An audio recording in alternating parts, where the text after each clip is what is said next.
really matters. The most important thing that we do, we are looking out for the forgotten men and women in this country. They're going to get a straight shooter, no holds barred. I'm not going to cut people slack. The viewers expect that. Fox is the one place where dissent is allowed. We have voices. We won't be silent. Who controls my voice? Nobody.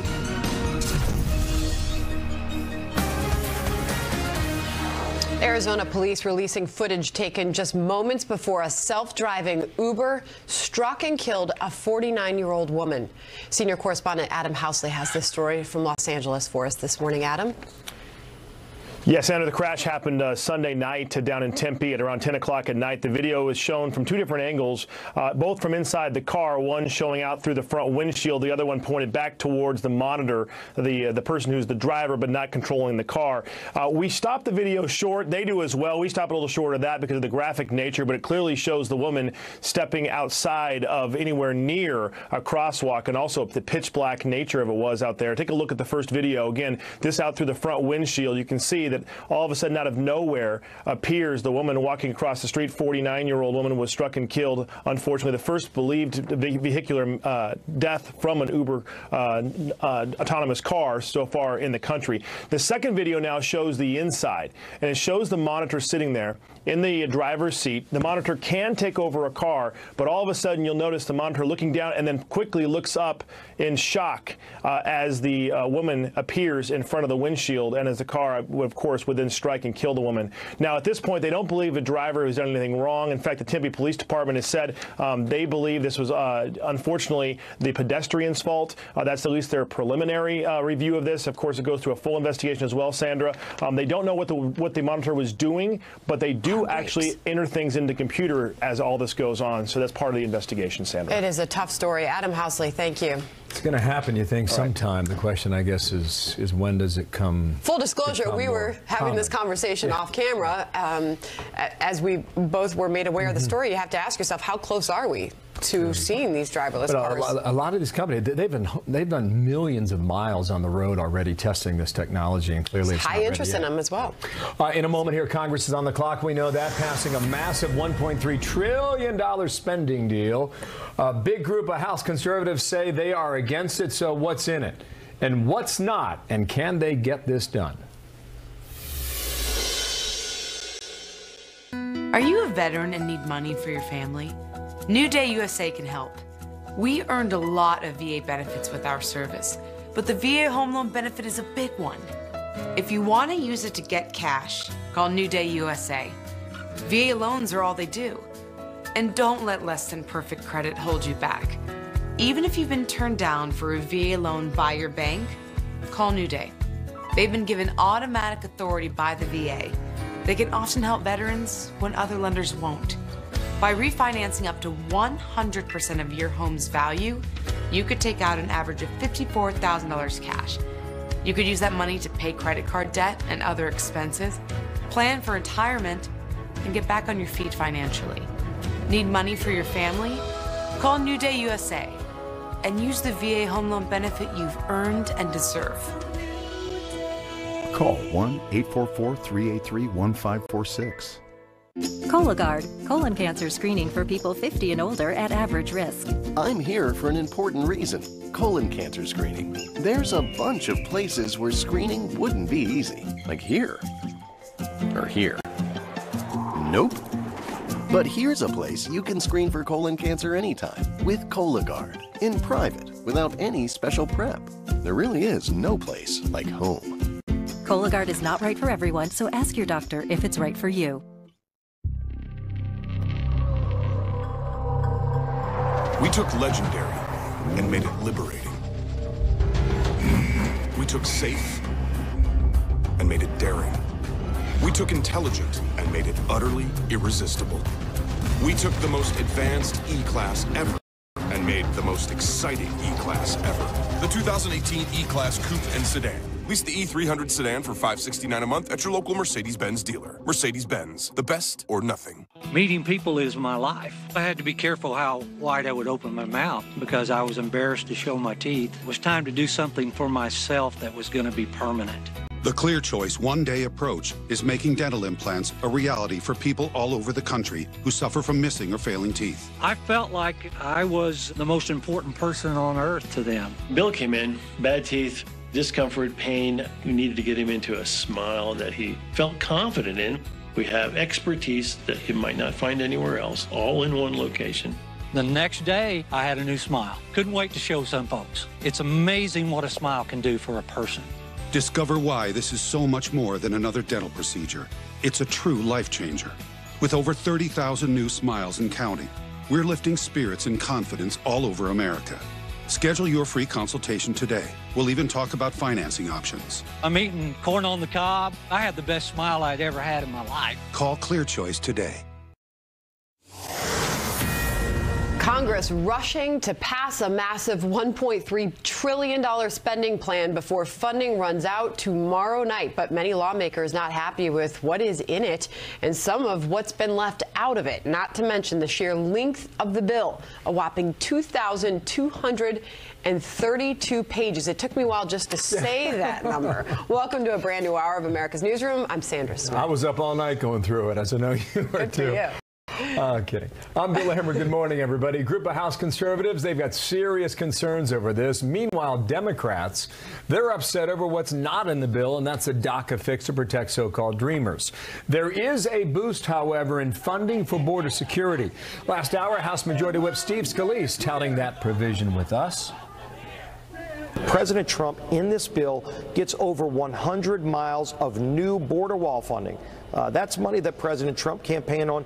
We said we wanted to help him get money to build the wall. This gives him that ability. By the way, it also gives President Trump the ability to defund sanctuary cities. Wow. Chief Congressional Correspondent Mike Emanuel is live on the Hill. Mike, good day to you. What's the timing on this vote today?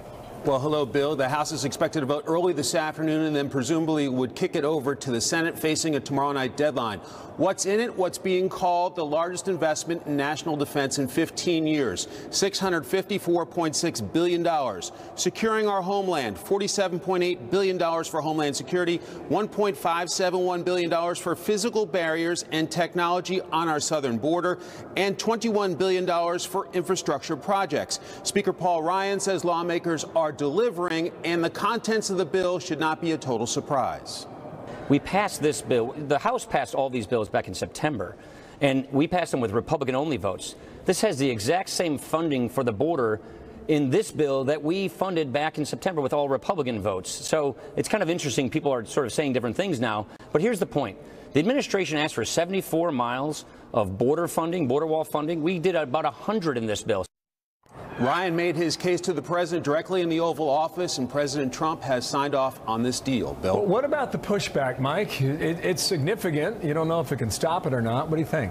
Well, that's right. The Conservative House Freedom Caucus has written a letter to President Trump asking him to step in, saying, quote, Mr. President, we urge you to remember the countless forgotten men and women of America who placed their faith in you to change business as usual in Washington, D.C. We urge you to join us and reject this omnibus. This morning, a co-founder of that Freedom Caucus made this appeal. Put a good bill in front of the president. He'd support that, too. I know he would. So let's put good legislation in front. Let's not bring the worst bill I've seen in my 10 years in Congress to the floor of the House today. Let's put something good in front that's consistent with what the American people elected us to do. There are lawmakers who say that criticism is overblown. The $1.3 trillion spending cap was set weeks ago, and since then the relevant committees here on Capitol Hill have been working on slicing up that pie. Bill? Thank you, Mike. Mike Emanuel, watching it all go down. Thank you, sir. Talk to you a bit later. Investigators looking at whatever they can find on the life of Austin bombing suspect Mark Condit, searching for a possible motive for the string of explosions that killed 2 people and terrorized the city of Austin for weeks. Police finding what they call a 25-minute confession video recorded on Condit's phone, as well as bomb-making supplies at his home and more. Here's Texas Congressman Michael McCaul revealing some new information to us just last hour. We also know, Bill, he had a target list of future targets, residences, addresses that we found. Based on what? Based on his data that we were able to retrieve. And we went to the homes and cleared them from any suspicious packages. Let's bring in former FBI Special Agent John Iannarelli. John, thanks for being here this morning. What did you make of that new development? We just learned that last hour. I'm actually not very surprised at all. The reality is this person was trying to create mayhem and terror in the Austin community. It's likely he had people that he had issues with or different topics that he wanted to go after. I think it's important to look at who is on this list and see what the connectivity is so we can see if there's a common theme between these folks. It seems that there's probably still so much to learn about this man and obviously what his intentions were had he not been caught when he was. Thank goodness he was. And what the FBI and the local authorities are going to be doing is they're going to look at everything in his past. They're digging through his computer as we speak, looking at his history, what he was searching, his writings, any people that he had been associates with. He had 2 roommates. All of those people will be interviewed. Information will be culled to try to figure out what was the motive. And that is really, the crux of this investigation right now is searching for a motive. Is it possible that they'll never even find one? It's always possible you might not, but it's important that law enforcement tries, not just in this case, but you want to prevent these things from happening in the future. And if you can find a reason people act this way, something that triggers, it might be something that can identify in the future and intervene before it happens. What did you make of this 25-minute confession video that he apparently did on his cell phone just a short time before they found him?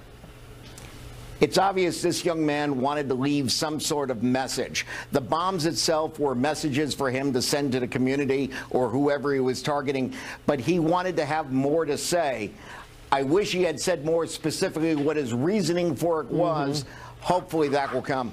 Michael McCall, when he was on last hour, talked to us also about the technology that was used in this case. Fascinating stuff. Listen to this. We were also able to use technology to find a digital footprint of where his cell phone had been, so that the key evidence was getting his cell phone number, so that when he did turn his cell phone on, immediately the SWAT teams descended upon him. He couldn't get into a whole lot of further detail on that technology, but thank God for that. And really, it was getting that cell phone number that was the game changer. It certainly was. A lot of this was old-fashioned law enforcement work, getting out to the stores, looking where these materials were sold, trying to find somebody out of character buying things unusual. But the cell phone technology is what made the difference in identifying the subject. And those bomb-making materials that were found in his home, do you believe, based on what they have found and what they've disclosed that they found, John, that there should have been some sort of red flag or warning signal earlier on about those purchases? You know, the problem is the devices he made, he was using very, very common items that you can buy in any hardware store in America. So there's nothing particularly unusual. However, the batteries were a key, and that helped investigators. Very unusual in his choice of what the batteries were. John, can the residents of that city rest easy tonight? Is this over?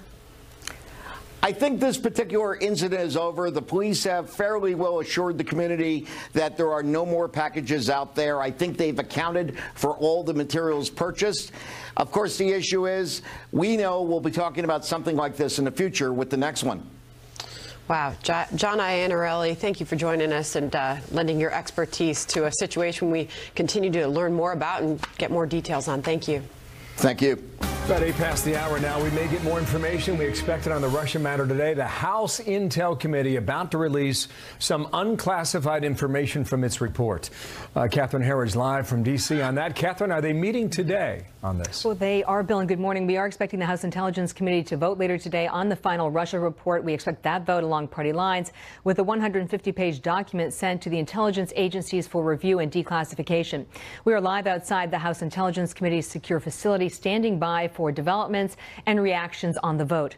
Meantime, the committee's ranking Democrat has made clear that they have dozens of leads that they still want to pursue, including an interview with whistleblower Christopher Wiley and data mining by the firm Cambridge Analytica that reportedly sought to create voter profiles based on Facebook information. Schiff's letter reads in part, quote, if these allegations are accurate, this misappropriation of private data is a serious invasion of the privacy interests of the American people. These developments bear directly on our ongoing investigation into Russia's meddling into the 2016 U.S. elections and raise significant questions about Cambridge Analytica's alleged reliance on harvested data and activities during this time frame. Bill. Catherine, there is more palace intrigue at the Justice Department, the FBI, and probably intrigue that will last some time. What are you learning about that today? Well, Bill, the Attorney General's personal lawyer told Fox News that his client, Jeff Sessions, is not under criminal investigation for lying to Congress about his Russia contacts, adding the Office of Special Counsel told him, quote, after interviewing the Attorney General and conducting additional investigation, the Attorney General is not under investigation for false statements or perjury in his confirmation hearing testimony and related written submissions to Congress. The statement came in response to an ABC News report. The former FBI Deputy Director Andrew McCabe oversaw a criminal probe of Sessions, who signed off on McCabe's termination last Friday, 2 days before the FBI veteran's retirement. The current FBI Director Christopher Wray told NBC News the firing was for cause and not politically motivated. I'm committed to doing things objectively and independently and by the book. And I think that has to extend not just to our investigations, our intelligence analysis, but it also has to extend to personnel decisions and disciplinary decisions. Sources close to the president question whether the rules are being applied equally across the board and whether the special counsel is also investigating the former FBI Director James Comey and allegations he misled Congress about his role in media leaks about the Clinton email and Russia case. Wow. Bill. Catherine, thank you. Catherine Harris there welcome. in Washington. Sandra. Growing new concerns within the U.S. intelligence community that Russia's already trying to infiltrate upcoming elections in both 2018 and 2020. So are we prepared for that? Senate Homeland Security Committee member James Lankford joins us next with some breaking news on what he plans to do to fight back. Also, President Trump ready to announce new tariffs against China today. The targets and the risks the move poses as markets start to react on all that coming up here. Plus this today. There really is no reason why Mueller should be investigating things other than Russian collusion. If there is no Russian collusion, he should wind up, close his investigation, and let's move on. Several Republican lawmakers saying Mueller mania is sweeping Washington in a very negative way. House Judiciary Committee member John Ratcliffe joins us at the bottom of the hour with his take. Do you know which investment could be your best performer this year? Stocks, real estate, bonds? None of the above. It's silver. It's trending higher. And if silver returns to its all-time high, that's over a 200% increase. Call now to get this free report. First-time callers also get this free 1-gram silver bar. If I could only invest in one thing, it'd be silver. Silver is running out. It's in short supply. It is one of the greatest investments you could have right now. Call Lear Capital for your free report, Sky High Silver, and get the indicator that over the past 40 years has accurately predicted silver increases of 200% or more. Don't wait. Call now to get the report and ask how you can get up to $2,000 in free silver in your hand or in your IRA. This offer ends soon. Call 1-800-927-2400. 1-800-927-2400. That's 1-800-927-2400. Hi, I'm Joan London. Today's senior living communities have never been better. With amazing amenities like movie theaters, exercise rooms and swimming pools, public cafes, bars and bistros, even pet care services. And there's never been an easier way to get great advice. A Place for Mom is a free service that pairs you with a local advisor to help you sort through your options and find the perfect place. A Place for Mom. You know your family, we know senior living. Together we'll make the right choice. If you love your friends and family, give them a meal that will truly be appreciated. The Omaha Steaks Savings Celebration Package. Sold separately, this package is filled with $193 worth of great food for the combo price of just $49.99. That's 74% off on this limited time offer. The Omaha Steaks Savings Celebration Package includes 4 tender top sirloin steaks, 4 extra thick boneless pork chops, 4 juicy boneless chicken breasts, 4 classic juicy Omaha Steaks burgers, and 4 gourmet jumbo franks. Dessert is 4 caramel apple tartlets. Your order will be delivered straight to your home or the destination of your choice to enjoy with friends and family. As a special thanks from us to you, if you order right now, we'll include 4 additional Omaha Steaks burgers free. That's 8 total. You get it all, the Omaha Steaks Savings Celebration Package, a $193 value for just $49.99. Enjoy the lowest pricing of the season with the Savings Celebration Package from Omaha Steaks today. Are you hiring great people? I get more talented people through the door through Indeed than any other job search that I use. Indeed delivers 6 times more hires than any other job site.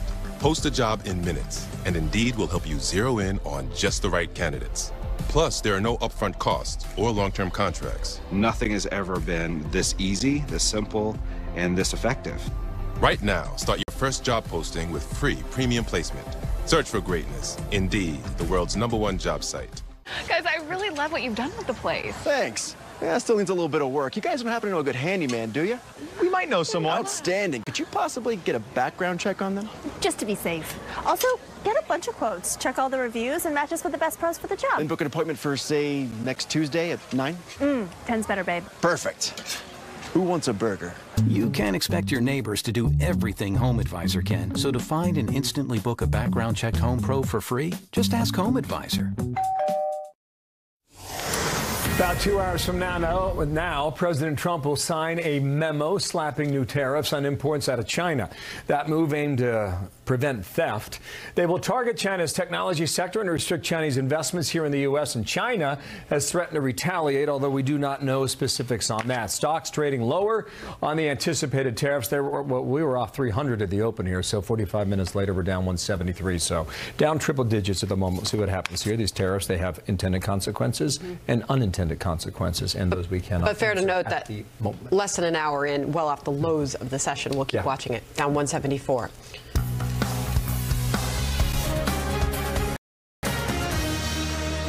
Do you think that we have deterred Russia from continuing their operations as far as trying to infiltrate our election system for the 2018 election? No, we have not. Based on the testimony in this room last month from our intelligence chiefs. So we're facing the same, if not worse? Correct. Yes, sir. Secretary Nielsen? Yes, they will. There's no reason to believe they will not attempt again. That's from yesterday's Senate Intel Committee hearing on election security. Still a lot of work to do to secure the midterms. U.S. Intel officials already warning of Russia trying to interfere with the voting this November. Let's bring in Senator James Lankford of Oklahoma. He is on the Senate Homeland Security Committee and Senate Intelligence Committee. A man who knows a lot about what is going on. Senator, what can you tell us about Russia's intentions with our upcoming elections? Well, we know what they were doing in 2016, so we should assume they're going to do something even more in 2018, or at least try the same again. A lot of what they did in 2016 was probing our systems, looking at states, looking at their voter registration data, looking at the equipment that they use, looking at the process, looking at how they verify absentee ballots and such. So they were clearly trying to be able to go through and learn as much as they could through the system. We should assume they're going to try to use that information in 2018. So is this based on an assumption at this point, or is there any evidence that they are already getting involved? No, there's no evidence other than their social media campaign still continues. What they did starting in 2014, and people lose track of that, but they started in 2014 putting all the pieces together so they can do the social media campaign in 2016 during the election time period. They had that same structure in place. Some of the same actors still continue. What is Congress currently doing about this as far as an upcoming bill to somehow prevent election meddling? Yeah, I have a bill. It's a bipartisan bill. We're working through the process. We've gone through multiple iterations. We have another version that's actually come out this week dealing with some basics that we need to be able to do. First, reaffirming states run elections. The federal government doesn't run elections. That's a state responsibility constitutionally, and it's at our best when we do it that way, quite frankly, for security reasons as well. You get a wide, diverse group of different pieces of equipment, different styles. No one individual international actor or domestic actor can come in and affect all of our elections if states continue to run it. We've got to have security clearances, though. It was months and months before individuals actually found out what was going on when the Russians were trying to engage. It's very helpful if we have much faster response between the states and the federal government, and sharing between the states back to the federal government. We've got to be able to fix that. And then there are still 5 states and a total of 12, at least in some of their counties, that they can't audit their elections. They're on completely electronic machines, no paper trail, no receipts. If there's a problem with that particular machine, or if that particular software gets hacked when they do the update before before the election, then there's no way to be able to verify that. So that is a problem. I know Chairman Burr, chairman of the Senate Intel Committee, is calling this an urgent issue at that meeting, saying if we start to fix these problems now, tomorrow, we still might not be having these systems in place in time for the 2020 elections. That seems to be a big warning coming from the chairman of Senate Intel. This is going to take money to fight this as well. What are you doing about funding this effort? So the omnibus bill that's coming out actually today that we all got the copy of last night does include about $350 million for additional grant funding for those states that cannot audit their elections. Again, I remind people, states are the responsible party for actually making sure their election equipment is up to speed and that is protected. But for the states that are dragging behind, we don't want to affect an entire nation based on their inaction in that state. So we want to incentivize them to be able to step in, get their equipment, get their software up to speed. Every Secretary of State, every election official in the country wants to be able to have secure elections. There's no exception to that. But for those that are lagging behind actually getting it done, we want to be able to help them get that done, so there are some dollars being set aside for it. Senator, moving on to another big story today, we continue to follow this data misuse story with Facebook. Mark Zuckerberg issuing a formal apology and a statement regarding all of this. There have been calls for him to testify and answer questions on Capitol Hill. Do you think that's necessary? I think it is necessary to get folks from Facebook, but also a lot of other entities. People have lost track of the fact that for years the internet has run, and a lot of these companies have run on free apps based on harvesting data from individual users. When you click agree to all those different usages, most people don't read what they're clicking to agree to, but they're harvesting data, they're selling that data. There are individual firms going back to all the way to the Obama election.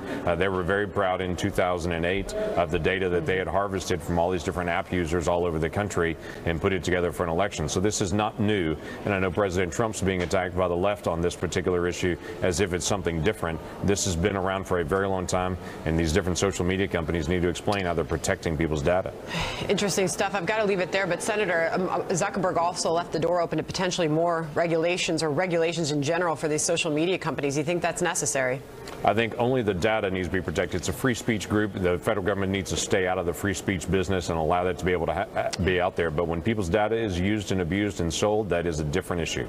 Interesting stuff. Senator Lankford, thanks for your time this morning. You bet. It feels like we're just at the beginning of this story. One California city fighting back against the state and its sanctuary city laws. And now other cities are joining that effort. What could that mean? That's coming up next. Sanctuary cities and states like California put innocent Americans at the mercy of hardened criminals, hardened murderers in many cases. My dad once said to me, tragedy has a way of defining people.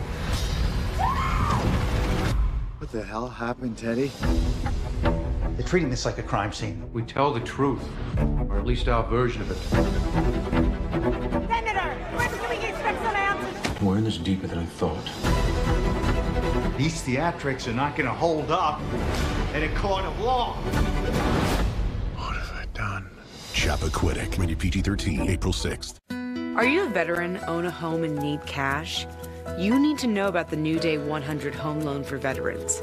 It lets you borrow up to 100% of your home's value, not just 80%. And that can mean a lot more money for you and your family. With our military service, veterans like us have earned a valuable VA benefit, the right to apply for a VA home loan. The New Day 100 VA loan lets you refinance your mortgages, consolidate your credit card debt, put cash in the bank, and lower your payments an average of $600 a month. And New Day will even pay for your appraisal fee. That could save you up to $500 or more. So call New Day USA. They look at your whole financial picture, not just your credit score. And they'll do everything they possibly can to get you approved. Call them today and get the financial peace of mind every veteran deserves. Go to newdayusa.com or call 1-844-383-1535. I was up and down with my weight my entire life. When diets don't work, it's easy to quit. From a top diet 8 years straight comes the new Rapid Results. If you see immediate results, you stick with it. Lose up to 16 pounds in just 4 weeks. With one-on-one support, you'll see change fast. Eat 6 times a day. The secret is what you eat and when. Start Rapid Results to lose 16 pounds for $16 plus the cost of food and get $100 in free food. Hurry, call now.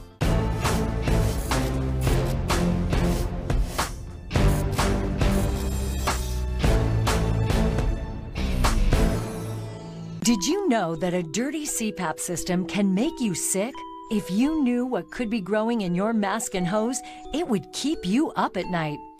Now SoClean.com has released the world's first and only automated hands-free CPAP cleaner and sanitizer. With its patented design, SoClean is fast, effective, and hands-free, killing 99.9% of all CPAP germs. Try SoClean now through this special TV offer free for 30 days. Just call 800-650-4157. My health has improved. It's simple to use, and I'm not worried about infections. SoClean works on all CPAP machines and popular masks, destroying CPAP bacteria, viruses, and germs without the daily hassle of washing your system by hand. Just place your mask in, close the lid, and in just minutes, voila! Sanitized and ready to use. Try SoClean risk-free for 30 days. This is a limited time offer. Call now, 800-650-4157. Or visit SoClean.com today.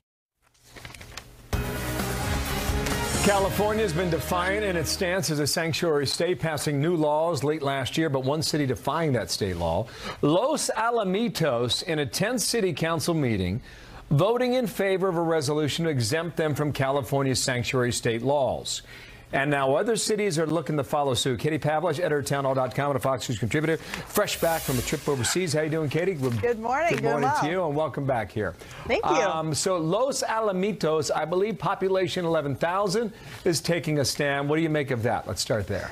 Yeah, well, it's not just them taking a stand against Sacramento and saying, look, we don't agree with the idea that you want to turn this entire state into a sanctuary for criminal aliens. Now we're seeing Orange County, California coming out and saying they may follow suit. Buena Park, California. And it really goes to show that despite the things that Governor Jerry Brown has said in Sacramento about the fact that they're going to allow criminal aliens to stay in the state and not to inform ICE that they have been released from local law enforcement, these local officials and local voters are saying enough is enough. We want to protect our own communities, and we are not on board with the policies that are coming out of the Capitol at this point. It's a big state, right? I mean, we can agree on that, but all these cities are in the same county, and that's Orange County, California, near L.A. Arguably, probably a more conservative part of the state, whether it's the town of Aliso Viejo, I believe I got that right. You mentioned Buena Park, and Huntington Beach. And I don't know if it spreads beyond that. We shall see. Can a small town win against Sacramento? I think that they can. It depends on what Sacramento wants to do, if they're going to try and punish these city councils for complying with federal immigration law.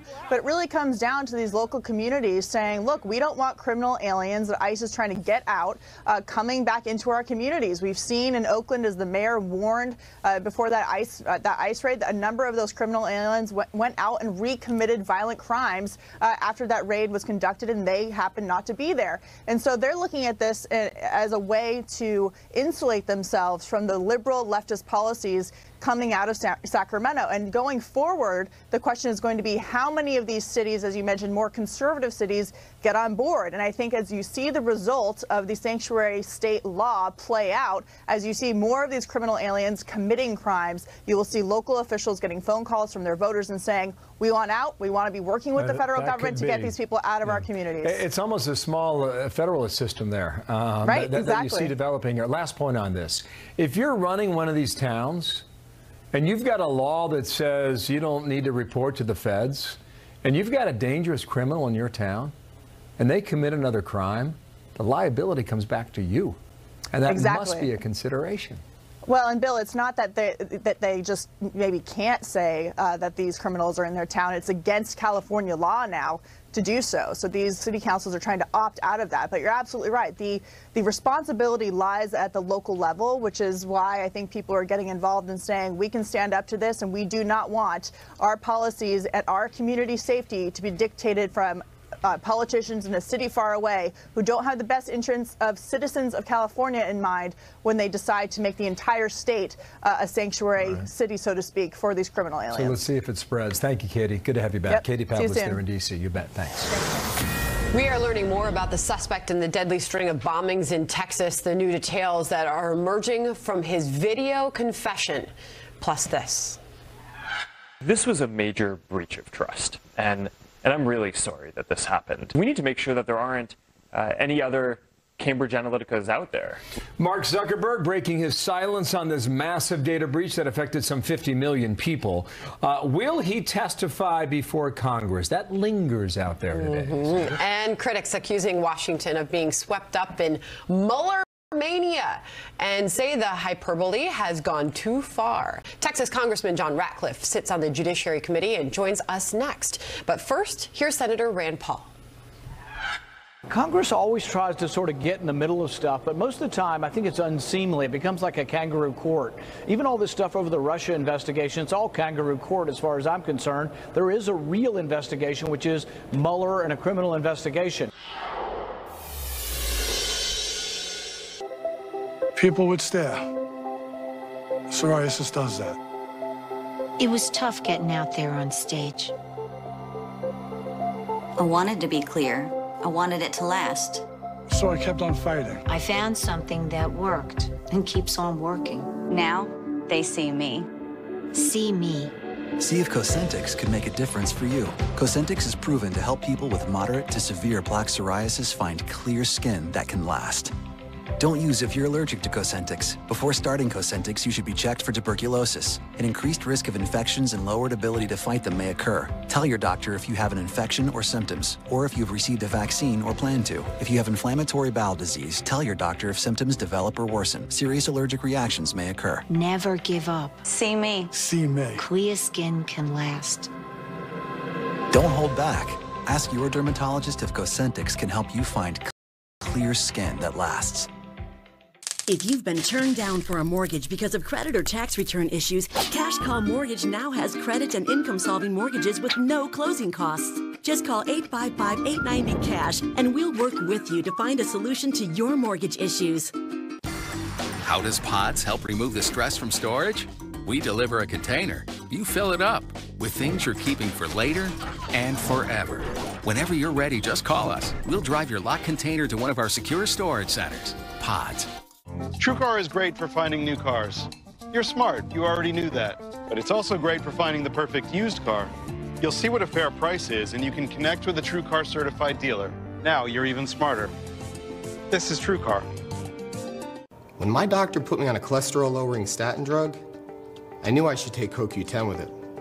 I take Cunol CoQ10. Why? Because Cunol has 3 times better absorption than regular CoQ10. Cunol, the better CoQ10. Have you been told you need neck or back surgery? If so, you do have a choice. Call Laser Spine Institute and say yes to a pain-free life with our minimally invasive spine surgery. It's safer than open back surgery, letting you get back to living life on your terms. I can lift my son high over my head again. If you have spinal stenosis, bulging or herniated disc, sciatica, or other chronic spine conditions, call 1-800-736-BACK now for your free MRI review. Thanks to a less than 1-inch incision, you'll be up and walking within hours of surgery, so you can get back to your life in days instead of months. I feel like Laser Spine Institute was an answer to prayer. Join the thousands of people every year who say goodbye to chronic neck and back pain with Laser Spine Institute. Make today the day you say yes to living a pain-free life. Call 1-800-736-BACK now for your free MRI review. A Fox News alert: the death of Texas bombing suspect Mark Condit bringing relief to the city of Austin. But still no word on a motive of that killer. Investigators are now scourging his home, social media, and background for any clues. Rudy Koski from our Fox affiliate in Austin joins us now live with what we're learning there. Good morning. Good morning, Sandra. You hit it right off the top right there. There is a collective relief here in the Austin community as the work week finally is coming to a close, and so is this investigation. Authorities tell us that they are confident that 23-year-old Mark Anthony Condit is the Austin bomber that they have been looking for. He blew himself up as police closed in on him yesterday morning on I-35 in the Round Rock area. That's just north of town. Now, this morning, federal agents with the ATF, they are back at Condit's home in Pflugerville, which is about northeast. It's a suburb of Austin, northeast of town. They're continuing to collect and process evidence from inside that house that they say will link him and continues to link him to the attacks that started here in the Austin area on March the 2nd. The bombs killed 2 people, injured 4 here in the Austin area, causing this whole community to go into a mode of we don't know what's happening and almost a complete lockdown feeling that we were having here in the community. The motive for all this remains unknown this morning, despite a 25-minute long cell phone video that Condit made. Investigators say in the video, which they have not released officially to the public, in the video he provides details about the different types of bombs that he constructed. That was a big part of this investigation because the bombs seemed to change somewhat, although we're hearing that the main core of the bomb possibly was just a pipe bomb and being used. Authorities believe that there are no more package bombs in the area, but several federal agents are remaining here in the Austin area to help wrap up this investigation. But as of today, a collective calm and a huge thanks to all the investigators locally, state, and federal that have helped bring this investigation to a close. Now back to you in the studio. Such a huge sense of relief for the residents down there. Thank you very much. Everybody wants you to show up. Will you testify before Congress? So the short answer is I'm happy to if it's the right thing to do. And our objective is always to provide Congress with this extremely important job to have the most information that they can. Mark Zuckerberg saying he'd be willing to testify before Congress if it is determined that he is the right person to answer the questions. Meanwhile, some company officials from Facebook will meet with staffers from the House Judiciary Committee today. A member from that committee, Texas Congressman John Ratcliffe, with me now. And sir, thanks for coming back here on America's Newsroom. You're not going to be in that meeting, but what questions do you have at the moment? Well, I think the meeting, Bill, is setting up the parameters for Mr. Zuckerberg and other representatives from Facebook to come to Capitol Hill to testify about this issue. You know, hopefully, and I do think that he should come and testify. What I do hope, though, is that we focus on the larger picture here about privacy and trust in the digital age. I think this is really more of a privacy issue than it is a political issue at this point in time. But we need to find out what Facebook was doing to enforce its privacy policies on behalf of its 2.2 billion users worldwide. I think that's fair. So they're basically setting the parameters during this meeting today, if the or when rather the hearing happens. That's what I heard you say. That is what I said, Bill. I think, you know, hopefully it is Mr. Zuckerberg. He is the representative, I think, best able to speak for Facebook and to its 2.2 billion users that have real concerns about their sensitive personal information that they have entrusted to companies like Facebook and other social media platforms. When you think about a company that's got 2 billion followers, right? You know, Democrats are steaming mad about this. I mean, they're hacked off. It appears more so than Republicans are. I don't know why that is. Perhaps the left thought that big tech was in their corner for a long time. Perhaps, you know, the Russia collusion story is falling apart and you're still looking for a reason to explain the election loss of 2016. How much consideration have you given that to this story? Well, I think it's fair to consider it, but I do think that goes to the issue of making this political rather than a privacy issue. I think the reason for that, Bill, is that Democrats wonder whether or not the Cambridge Analytica was part of some plan to help the Trump campaign. Thus far, it appears that whether the Trump campaign even accessed that information is in question, and even if it did, its impact was likely de minimis. But I think those are fair questions to ask, but I hope that's not lost in the larger picture about privacy and trust in the digital age and social media platforms that control so much information about Americans, and having that discussion in public before the American people with people like Mark Zuckerberg, I think is really important. Sounds like a rat hole. I mean, I don't know how deep it runs. Do you have any idea? I think that that's why you have hearings and bring folks like Mark Zuckerberg in to testify. I think there's so much that we don't know about companies like Facebook that we entrust our personal information to, whether or not they're really trying to enforce their own privacy policies, how privacy tools are being utilized, and I think those are things that, more importantly, people are going to be focusing on down the road. All right. Do you have anything to say on what's going to come out on the Russia matter today? Do you have any information we need to know now? I don't know of any significant developments, although, as you know, Bill, this is a very fluid situation that changes rapidly. I know that there are a lot of calls right now by folks to end the special counsel investigation by Robert Mueller. I'm not in that camp. What I would like to see, though, is Bob Mueller's boss rein in the investigation. I think part of the problem here is that the order under which Bob Mueller is operating, I think appropriately allowed him to look into links and coordination between the Trump campaign and the Russian government. I think that was appropriate. But there's another phrase in there that allows him to look at any matters which arise from the investigation. And that's really a blank check for a prosecutor to, instead of investigating and prosecuting crime, to investigate and prosecute people, folks like Rick Gates and Paul Manafort, for activities that happened a decade before they even knew Donald Trump. Sounds like another rat hole. Sir, thank you for your time. You come back, okay? You bet. Thanks, John Bill. Ratcliffe, you bet, from Texas. Thanks. We're going to bring your attention to a Fox News alert here to Adam Schiff, the ranking Democrat on the House Intel Committee. He's speaking on Capitol Hill right now, most recently going off on Steve Bannon. Are we going to listen here at all? Okay. So Adam Schiff talking right now. We're going to monitor this for you for any news and bring it to you as we get it. Meanwhile, the U.S. is going after ISIS after a deadly terror attack overseas. What we're learning about this operation, plus this. This funds the wall, fixes the military, fights opioids, does the things that we said, and does not fund Gateway, gives Donald Trump the decision on Gateway. House Speaker Paul Ryan on board with the proposed $1.3 trillion federal spending bill. But will the GOP rank and file follow Speaker Ryan in voting for the bill? Or could we see yet another government shutdown come tomorrow night?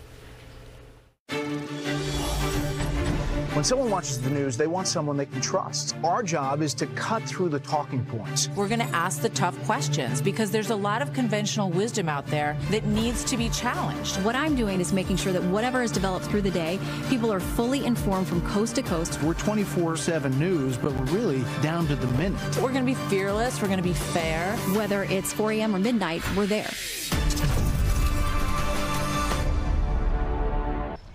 When our country used to flex its muscle with battleships like the USS Iowa, the world would listen. It's time we return to the America I remember.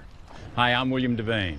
There are dangerous forces everywhere pulling our country apart, threatening our economy and our way of life. That's why I'm going to do two things: support our military and buy gold from Rosslyn Capital. I've never felt safe relying on paper money to protect my assets. That's why I buy gold from Rosslyn. With Rosslyn, what you order is what you get. No gimmicks, no nonsense, no hassle. We're all safer with our ships patrolling the seas. And my assets are a whole lot safer with gold from Rosslyn Capital.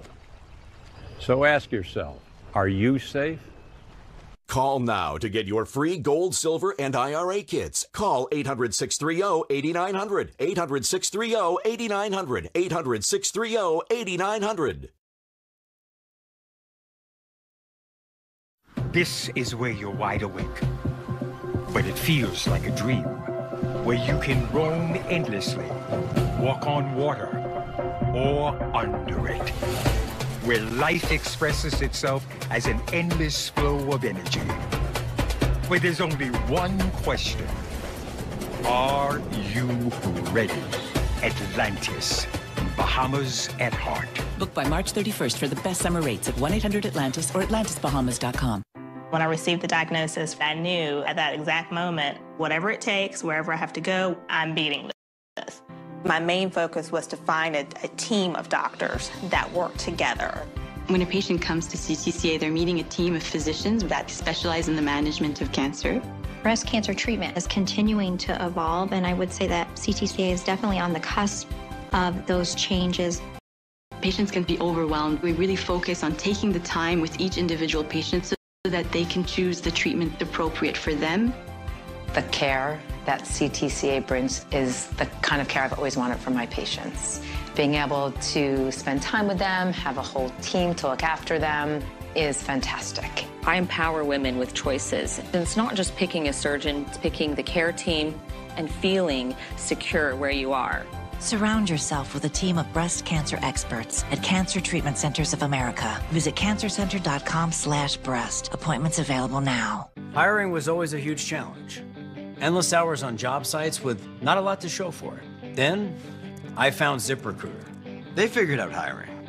I post my job, they put it all over the web, and they send me the right people because their technology is smart.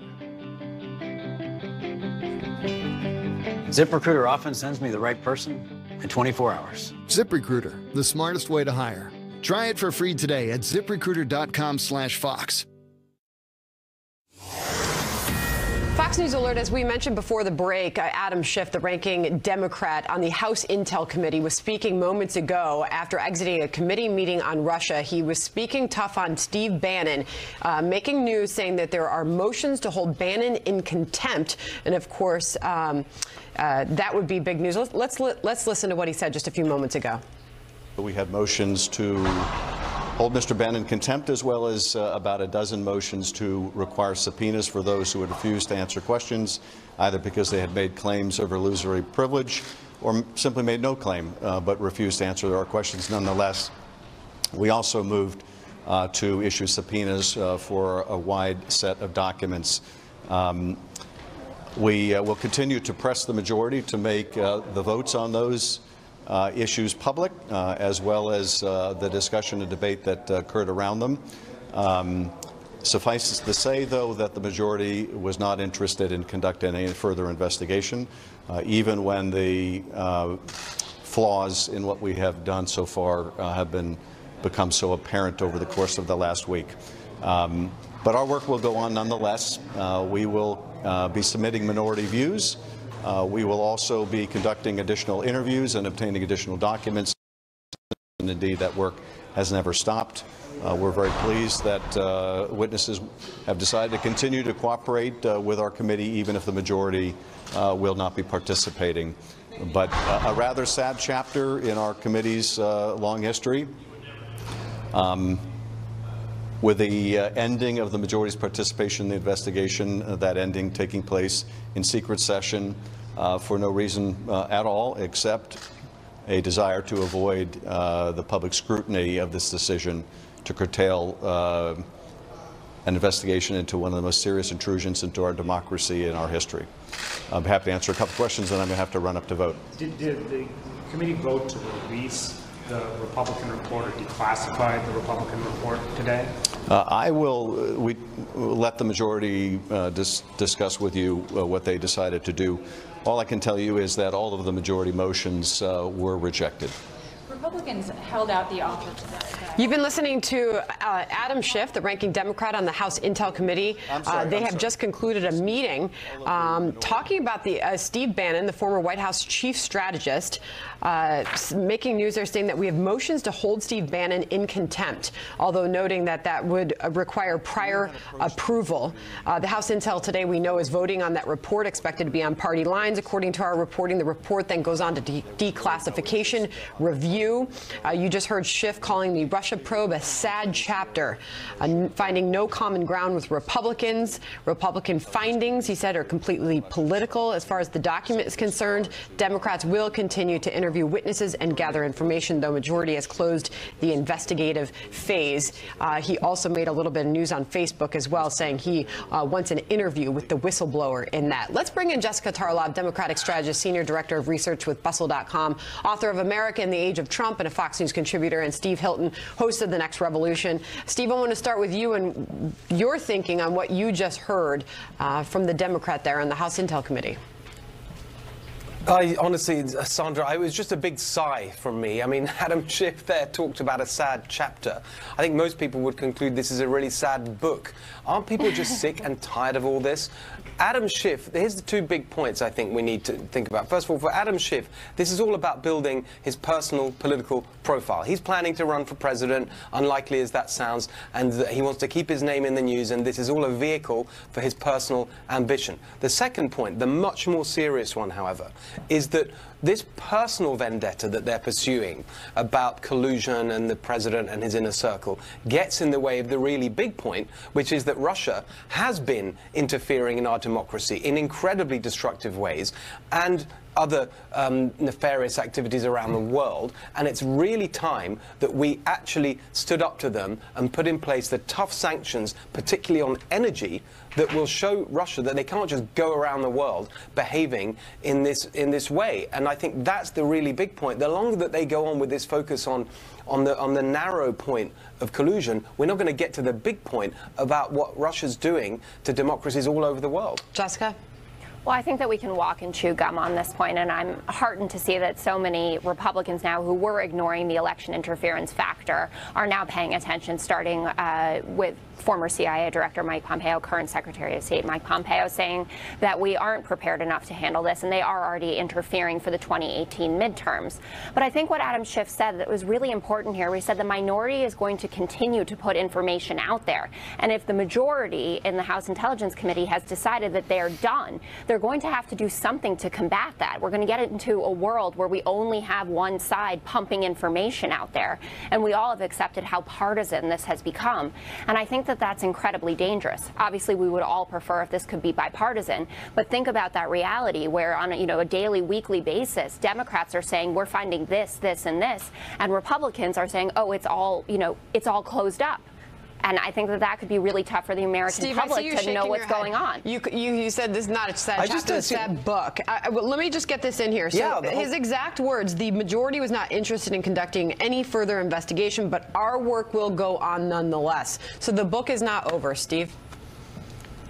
To what end? Look, we've got the Mueller probe. Why did these politicians have to get involved? What are they adding to any of this? Mueller, by all accounts, is doing a very thorough job. You can agree with it or disagree with it, but he's getting on with it. He's got a big team. You can say that the team is biased. All those points can be made, but that's the focus. Why on earth are these politicians on Capitol Hill wasting time on this rather than addressing real issues that affect people's lives, like jobs and healthcare and all the things that people watching today really care about? It's tough stuff. All right, guys, thanks for jumping on that breaking news for us. Steve, Jessica, thank you. They're keeping it in the bloodstream. In a moment here, the father of a teenager with Down syndrome taking legal action against the Boy Scouts of America.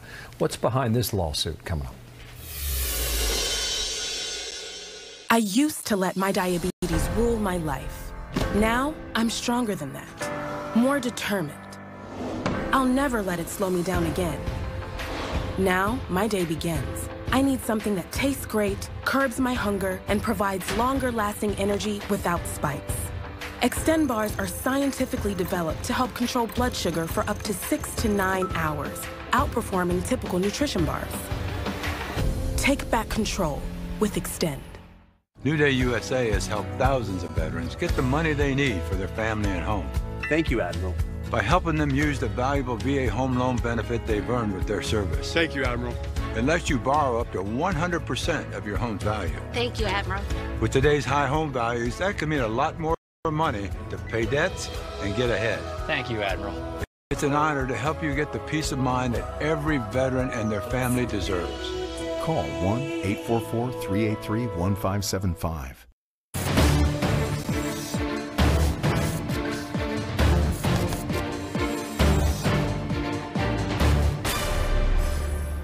Is your body storing fat more easily? Do you suffer from a lack of energy? Or the draining side effects of restless sleep? How about an increase in wrinkles and even sagging skin? Hi, I'm Kim Douglas, and as a beauty expert always on the hunt for the next great breakthrough, when I heard about a youth hormone that was associated with reducing body fat, increasing lean muscle mass, and even reducing the appearance of wrinkles, I just had to learn more. I'm talking about human growth hormone, or HGH. And as early as our mid-20s, our natural production of HGH begins to drop dramatically. Here's the good news. Finally, there's Serovital. Serovital is the first and only amino acid complex shown in a clinical trial to trigger the body's own natural release of HGH from the pituitary gland and increase mean HGH levels by an astonishing 682%. HGH has been associated with reducing body fat, reducing the appearance of wrinkles, improving sleep, and even boosting energy. As a doctor and a woman, I am very excited that now I can tell women everywhere about Serovital. Serovital boosts your HGH naturally and at a fraction of the cost of painful injections. Serovital sells for $99 in stores. But call right now because we're letting as many women as possible try Serovital for 30 days absolutely risk-free. Plus, call in the next 6 minutes and we'll also include free shipping. You owe it to yourself to try Serovital for 30 days. It's absolutely risk-free. Serovital is a true scientific breakthrough, 20 years in the making. Get the facts at myserovital.com. Supplies are limited. Call 1-800-916-2023 or go to myserovital.com for your risk-free trial today. U.S. and Afghan special forces attacking ISIS in Afghanistan. The operation comes one day after a deadly bombing in Kabul. ISIS claimed responsibility for a blast that killed dozens of people. This is the latest in a series of raids against the terror army in recent months. Now to a lawsuit against the Boy Scouts of America, accusing the group of discriminating against a 15-year-old boy with Down syndrome. That's the allegation. Alicia Cunha has the story now. The case from Denver, Colorado. Alicia? Hi, Bill. Yeah, 15-year-old Logan Blythe's father calls this the, quote, very definition of discrimination. But the Boy Scouts of America says this is being made into something that it's not. Here's Logan. He's the Utah teen with Down syndrome whose family has filed suit against the Scouts for $1 and Logan's reinstatement. His family says it received a letter from the Scouts that his Eagle project had been suspended because the accommodations for his disability that had been allowed by the local chapter hadn't been approved by a formal application. Logan's dad says his son's low-functioning Down syndrome prevents him from meeting all of the requirements. In this particular boy's case, this is as much as he can do. Let's accept that and give him the badge. Why? Because he's A, tried, and B, done his best. In a statement, the organization says the process of achieving the Eagle Scout rank is rigorous for any scout, but it is designed so that accommodations can be made for scouts with disabilities or special needs. The National Disabilities Advancement Team wants to work directly with the Blythe family to review what Logan has accomplished based on his abilities and help determine a path to earn the Eagle Scout rank that is both appropriate and empowering for him. You can see the teen sash there, 22 badges he has worked to earn over several years. His family says this whole thing has diminished his interest in the Scouts and he stopped going to meetings. But to be clear, Bill, the Boy Scouts say they do want to apologize for any confusion and they still believe there's a path for him to earn his rank as an Eagle Scout. We have reached back out to the Boy Scouts of America to see if there's some sort of disconnect here that seems to be occurring between the family and the Scouts to get this figured out. Okay, updates when we get it. Thanks, Alicia, on that story in Denver. President Trump set to deliver a strong message to China as he prepares to unveil $50 billion in tariffs on some Chinese imports. Beijing, however, vowing to respond in kind. A live report from the White House in just moments. BP's natural gas teams use Smart App technology to share data from any well instantly, so they can analyze trends and stop potential problems in their tracks. Because safety is never being satisfied and always working to be better. Your digestive system has billions of bacteria, but life can throw them off balance. Try Align, the #1 doctor-recommended probiotic with a unique strain that realigns your system. Realign yourself with Align. Do you suffer aches and pains from poor circulation? Are tired, aching legs stopping you from enjoying life? You don't have to suffer any longer. Relieve your aches and pains with Revitive Medic Circulation Booster, a new drug-free home treatment cleared by the FDA that significantly improves circulation in your legs and feet. Just one relaxing session a day, and you'll feel back in control. Medical conditions, age, or inactivity can cause poor circulation. The result, aches and pains that ruin your everyday life. Only Revitive Medic's patented wide pulse waveforms stimulate the nerve endings in your feet to get your lower leg muscles pumping and actively improve your circulation, relieve your aches and pains, and strengthen your leg muscles. I have tried everything to get rid of my pain, and nothing has worked like Revitive. Without Revitive. It makes a big difference, quality of life. It's nice to have that filling back and have the control back. Award-winning design makes Revitive Medic easy to use. Just place your feet on the foot pads and increase the intensity using the remote control. In minutes, you'll be enjoying relief as Revitive's clinically proven impulses take your aches and pains away. Discover why 94 out of 100 people who try Revitive keep it. Because it works. Try risk-free with our 60-day money-back guarantee. If Revitive Medic doesn't relieve your aches and pains, return it and we'll refund the purchase price, the shipping, and even pay the return shipping. That's how confident we are in the power of Revitive. Call 1-800-369-8362 or go to tryrevitive.com right now. That's 1-800-369-8362. You don't have to live with pain. You just have to take the leap and try Revitive. Wayfair, you got just what I need. It's the feeling of done and done. It's so much fun. Easy as a click, and done comes quick. It can even look crazy. That's fun and done, baby. Get a deal tons, or fancy looks fun. Just kick back, relax. With Wayfair, you're done. You know the feeling, yeah, that's the one. It's the feeling of done and done. It's so much. Bring home the feeling at Wayfair.com. You are likely aware that 60 Minutes is going to have an interview on Sunday night with Stormy Daniels making accusations against the president. With that as a backdrop, we got this picture 1 hour ago from a beautiful setting at the White House today. There's the first couple with the snow behind them. Melania sending that out today, the First Lady on her official Twitter account. So beautiful picture. Share that with you, yeah. Right. Make it a great day. Thank you. I'll see you at 2, by the way. Happening Now starts right now. A Fox News alert, the Austin bombing suspect recording a video confession before his death.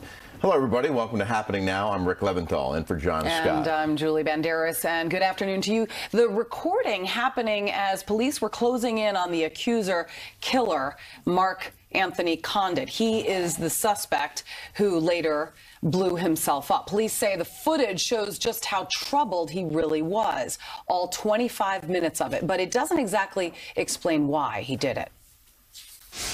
That's what is so random, and I think everybody in my hometown is asking why these victims? Is there any interconnection between the victims? We also know, Bill, he had a target list of future targets, residences, addresses that we found. I think he had pulled these addresses to, these are his future targets. Jonathan Hunt is in Pflugerville, just outside of Austin, where Condit lived. Jonathan, what can we expect next in this investigation?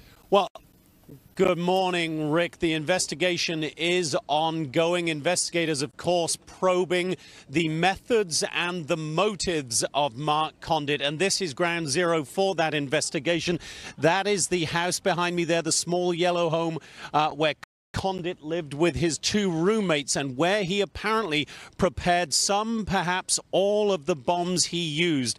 ATF officials tell us that they have inside that home found bomb-making components. They would not describe it as a bomb-making factory, but they do say that the components matched those used in each of the attacks. They are also poring over every minute of this video that Condit left behind, made on his phone. Now, we first got word of the existence of such a thing about 24 hours ago from our sources, but for various reasons we held off reporting until the police chief confirmed the existence of that video. He says on it, Condit explains how and why he came to this point in his life where he felt he needed to carry out these attacks. He also explains exactly how he built each bomb. Listen here to the police chief.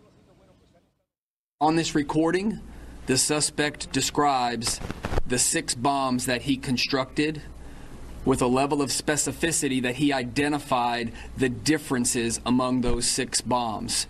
We have told you all along that they all had similarities, which they did as far as specific components, but there were also differences between them. And on this recording, he identified what those differences were.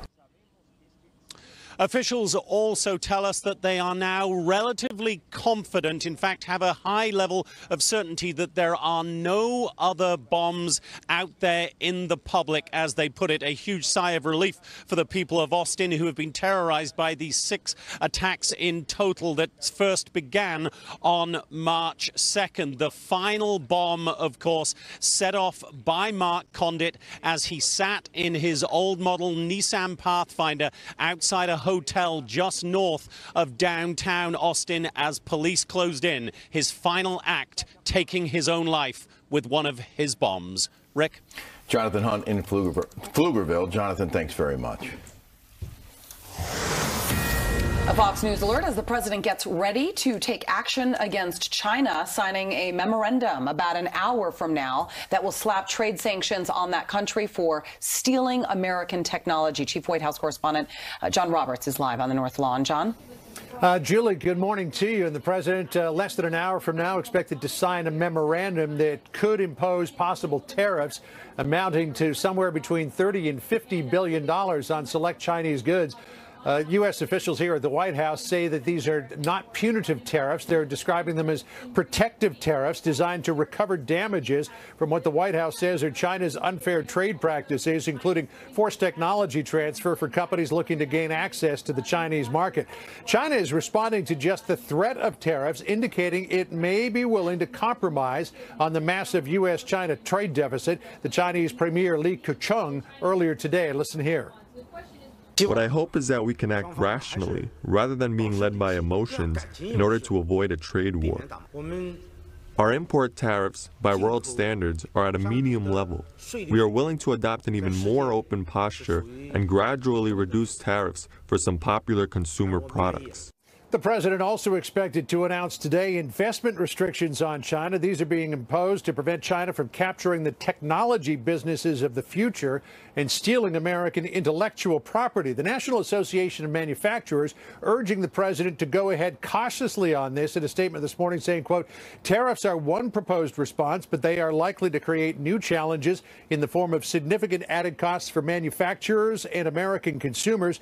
In addition to these challenges, tariffs also run the risk of provoking China to take further destructive actions against American manufacturing workers. The threat of tariffs not sitting well with the stock market today either. The Dow down more than 400 points now, but as we saw with the imposition of tariffs, or at least the announcement of tariffs a couple of weeks ago, the Dow was down for a while and then rebounded. The president also giving his stamp of approval, somewhat grudgingly, to the $1.3 trillion omnibus spending bill that Congress is going to be voting on. The president tweeting this morning, quote, got $1.6 billion to start wall on the southern border. The rest will be forthcoming. Most importantly, got $700 billion to rebuild our military, $716 billion next year, the most ever. Had to waste money on Dem giveaways in order to take care of military pay increase and new equipment. While the president did get $1.6 billion for some 90 miles of border barriers and technologies, he did not get the multi-year, multi-billion-dollar funding that he was looking for that massive concrete and steel wall that he saw prototypes of last week, nor did he get the money for an additional border agents that he wanted at $1.3 trillion as well. This spends a lot more than what the president wanted, but didn't have much choice. Here's his legislative director, Mark Short, earlier today. There's no doubt that it provides more non-defense spending than we would like. But the alternative is to shut down the government, not provide our military the resources they need, not provide the border security we need. And a possible preview of a potential 2020 matchup, the president going to war with Joe Biden, the former vice president, who is rumored to be a potential 2020 candidate. On Tuesday, in a speech at the University of Miami, Biden said if he and the president were in high school together, he would have, quote, beaten the hell out of President Trump over his treatment of women. In response, the president tweeted this morning, "Crazy Joe Biden has tried to act like a tough guy. Actually, he is weak, both mentally and physically, and yet he threatens me for the second time with physical assault. He doesn't know me, but he would go down fast and hard, crying all the way. Don't threaten people, Joe." Julie, if those two go up against each other in 2020, what we saw in 2016 will pale in comparison. I love a good cat fight. All right, John Roberts, thank you. Thank you. Rick. Well, the White House is now calling it a, quote, fireable offense that someone leaked President Trump's briefing materials, warning him against congratulating Russian President Vladimir Putin on his re-election. This breach raising concerns that some members of Trump's own staff could be trying to undermine him. No, I don't like he did it, but you know what I like even less? That there's somebody close to him leaking this stuff out. If you don't like the guy, quit. But to be this duplicitous and continue to leak things out, it's dangerous. And so I don't like what he did, but I really hate that there's someone in his inner circle that's willing to leak this stuff. And if you don't like working for the president, you should resign your job.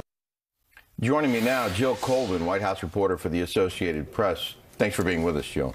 Thanks for having me. So this isn't just about flipping the script, that he wasn't supposed to congratulate Putin. They're calling this a serious security breach.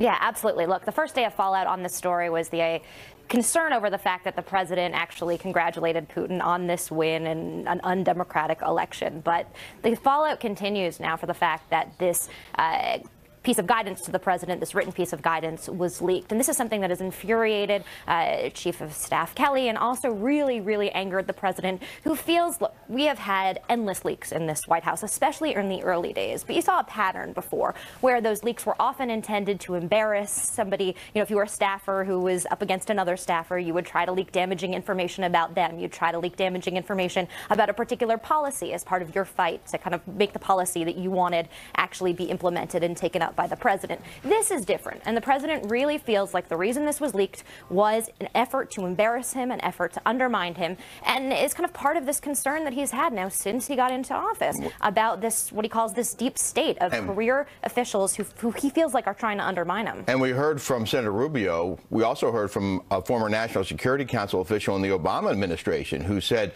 if you're leaking presidential talking points, you're not serving the president and you should not be at the White House.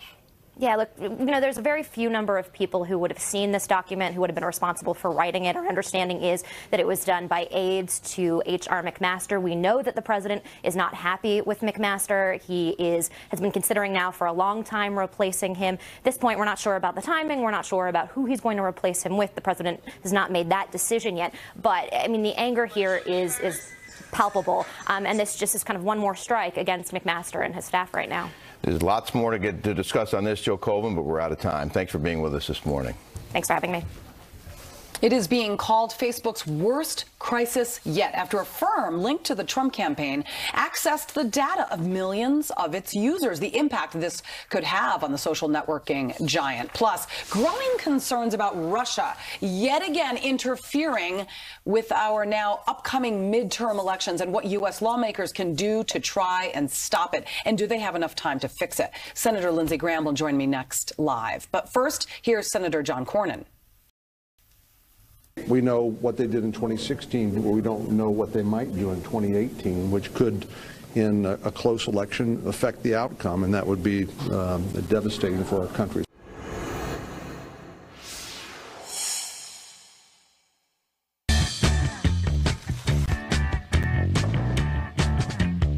Keep your insights from prying eyes so they won't be used by anyone but you.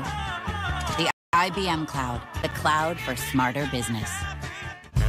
At Joseph A. Bank, save up to 60% off almost everything.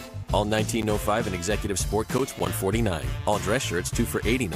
Plus, get all traveler suits, $249. And find exactly what you're looking for. The up to 60% off sale, only at Joseph A. Bank. If you are considering silver for your savings and retirement accounts, here is an amazing offer from Lear Capital. Now you can receive $200, $500, up to $2,000 worth of these all-new silver Snowy Owl coins free with a qualifying purchase. The Snowy Owl is made from the finest silver of any coin in the world. Its popular 1.5-ounce size makes it both valuable and affordable. And because it comes with a government guarantee, it's IRA eligible. With the price of silver so low, now is the perfect time to stop considering silver and own it. Call Lear Capital at 1-800-769-8500 and see how you can earn up to $2,000 worth of silver Snowy Owl coins free with a qualifying purchase. Plus, the first 50 callers receive this exclusive report, Sky High Silver. See what's driving demand and why it could send silver prices soaring. Call 1-800-769-8500. 1-800-769-8500. Exploring the heart of historic Europe with Viking, you'll get closer to iconic landmarks, to local life and legendary treasures as you sail on board our patented award-winning Viking longships. You'll enjoy many extras, including Wi-Fi, cultural enrichment from ship to shore, and engaging excursions. Viking, voted #1 river cruise line by Condé Nast readers. Learn more at vikingcruises.com. Mr. Cooper has customers all over America. They're homeowners who use their home equity to pay off their credit card debt, and now they're paying less every month. Like Joan from Corona, California. Her refinance loan lowered her debt payments by $546 a month. And Zach from Springfield, Illinois. He's paying $518 less every month and not writing checks to 5 credit card companies. And Michael from Charlotte, North Carolina. His refinance loan lowered his debt payments by $538 a month. Mr. Cooper's not a bank. We're one of America's largest home loan lenders. We treat you right from the first call and stay with you long after your loan closes. We can tell you in minutes if you could lower your monthly payments. We'll give you a free, personalized loan summary that you can talk over with your family. Is that different? Yes. Is it better? Get in touch with us and see for yourself. Go to MrCooper.com or call 1-888-884-3798. Get this, Russia may already be trying to interfere with the midterm elections. That's right, the CIA saying it already is seeing Russian activities. The Senate Intelligence Committee suggesting ways to stop it, like, for example, using voting machines without Wi-Fi. But whatever the solution may be, it needs to happen soon. Listen. The threat of interference remains, and we recognize that the 2018 midterm and future elections are clearly potential targets for Russian hacking attempts. In 2016, we know that Russian actors targeted state election systems. We have no evidence that votes were changed as a result of their efforts. However, the threat of interference remains, and we recognize that the 2018 midterm and future elections are clearly potential targets for Russian hacking attempts. Joining me now is Senator Lindsey Graham. Senator, great to see you as always. Thank you. This is so disturbing that we're actually talking about this. I mean, we haven't even punished Russia for interfering in our presidential election. And here we are ahead of the 2018 midterms, and they somehow have a hand in that too. What is emboldening Russia in order to give them the power to do such a thing? The lack of consequences from what they did in 2016. The sanctions we imposed are not enough. When they invaded the Ukraine and took Crimea back, the world basically gave them a pass. They're up to no good in Syria, and the Western world's just basically AWOL when it comes to pushing back on Russia. So if I were President Trump, I would call Putin up and say, this will stop if you continue to interfere in our democratic process. We're going to declare economic war on you. We're going to grind you into the ground economically, and the cost of doing business in America is going to go up when it comes to your misadventures. And if you don't talk to Putin that way, you're wasting your time. Speaking of talking to Putin, as you know, the president just had a conversation with him. I'm wondering how might the president's relationship, as he calls it, good chemistry, with Vladimir Putin possibly stop this from happening again, not just 2018, but the next presidential election. I mean, this is really threatening stuff. Russia has attempted apparently to infiltrate voting systems in at least 21 states. Right. Well, what's coming next is changing voting totals. They actually can do that. We've had some demonstrations where they could actually go into a voting machine and change the tally. Look at the Pennsylvania race, 600 votes. How easy would it be to change the 2000 election where Florida presidential was decided by 500 votes? Well, all I can say is when it comes to Russia, President Trump is not getting the results we want.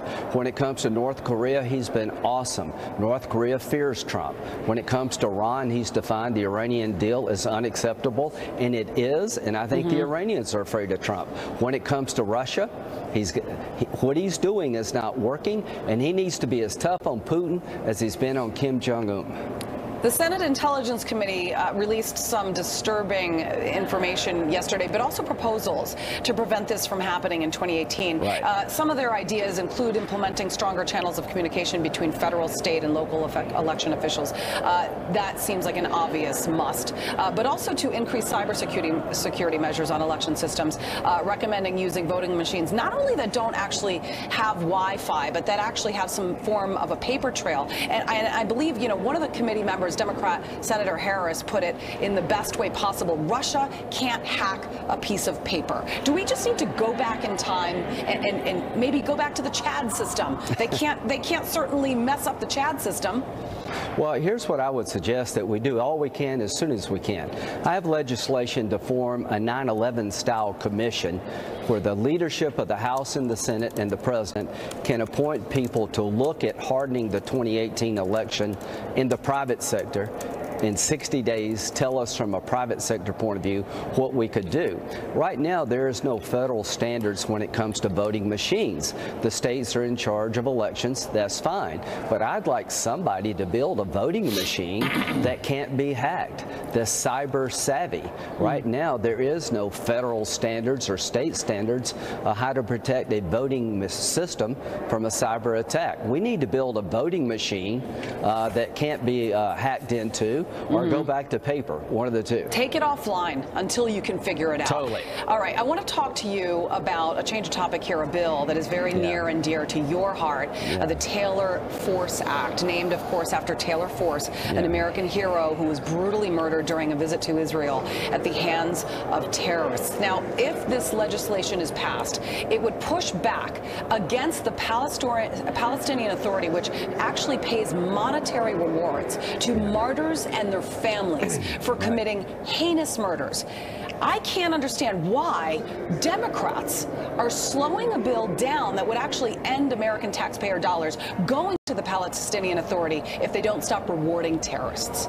Well, we finally got into the bill, and I want to thank Senator Schumer for getting it in the bill, but they wanted to make changes, our Democratic friends, to basically take the teeth out of it, and we resisted most of those changes.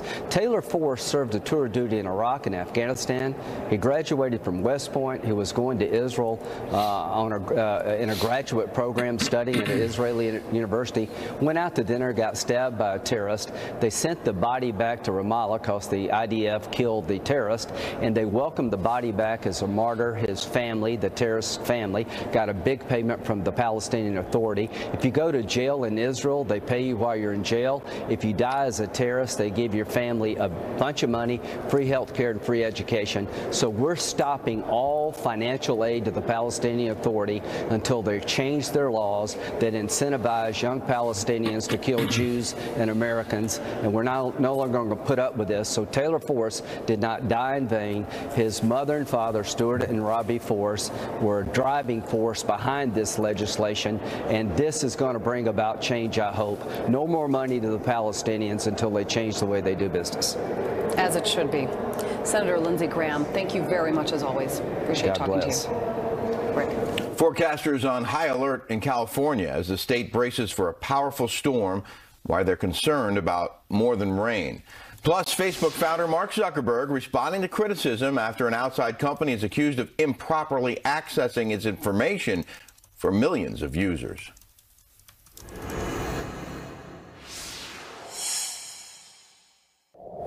In life, you have to adapt to your environment.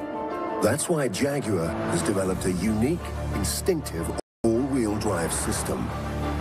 It constantly monitors the road surface and driver inputs hundreds of times every second. Perfect dynamics, outstanding performance all year round. Jaguar all-wheel drive.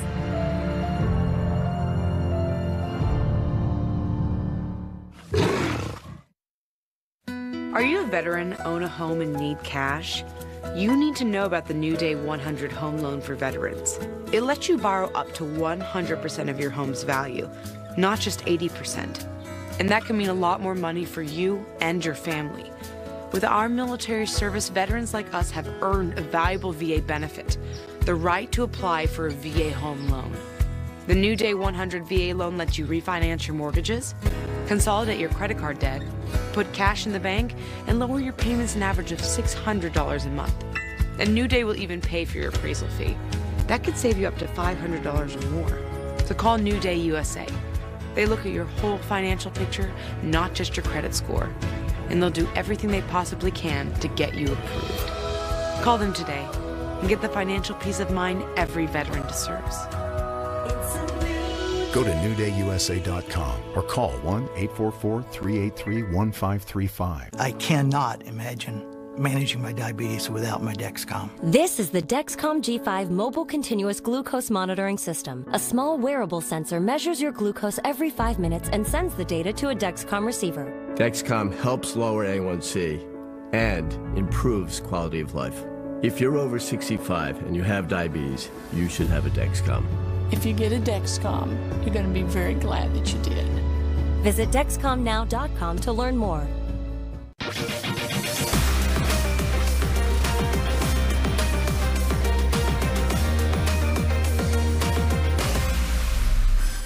Did you know that a dirty CPAP system can make you sick? If you knew what could be growing in your mask and hose, it would keep you up at night. Now SoClean.com has released the world's first and only automated hands-free CPAP cleaner and sanitizer. With its patented design, SoClean is fast, effective, and hands-free, killing 99.9% of all CPAP germs. Try SoClean now through this special TV offer free for 30 days. Just call 800-650-4157. My health has improved. It's simple to use, and I'm not worried about infections. SoClean works on all CPAP machines and popular masks, destroying CPAP bacteria, viruses, and germs without the daily hassle of washing your system by hand. Just place your mask in, close the lid, and in just minutes, voila! Sanitized and ready to use. Try SoClean risk-free for 30 days. This is a limited time offer. Call now, 800-650-4157, or visit SoClean.com today.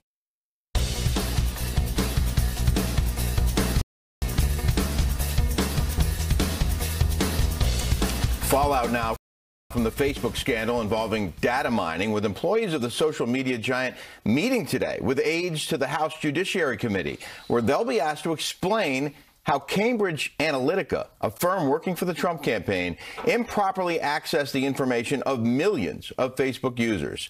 This comes a day after Mark Zuckerberg, the CEO and founder of Facebook, acknowledged this was a major breach of trust. We have a basic responsibility to protect people's data. And if we can't do that, then we don't deserve to have the opportunity to serve people. We need to make sure that there aren't any other Cambridge Analyticas out there, right, or folks who have improperly accessed data. So we're going to go now and investigate every app that has access to a large amount of information from before we lock down our platform. And if we detect any suspicious activity, we're going to do a full forensic audit.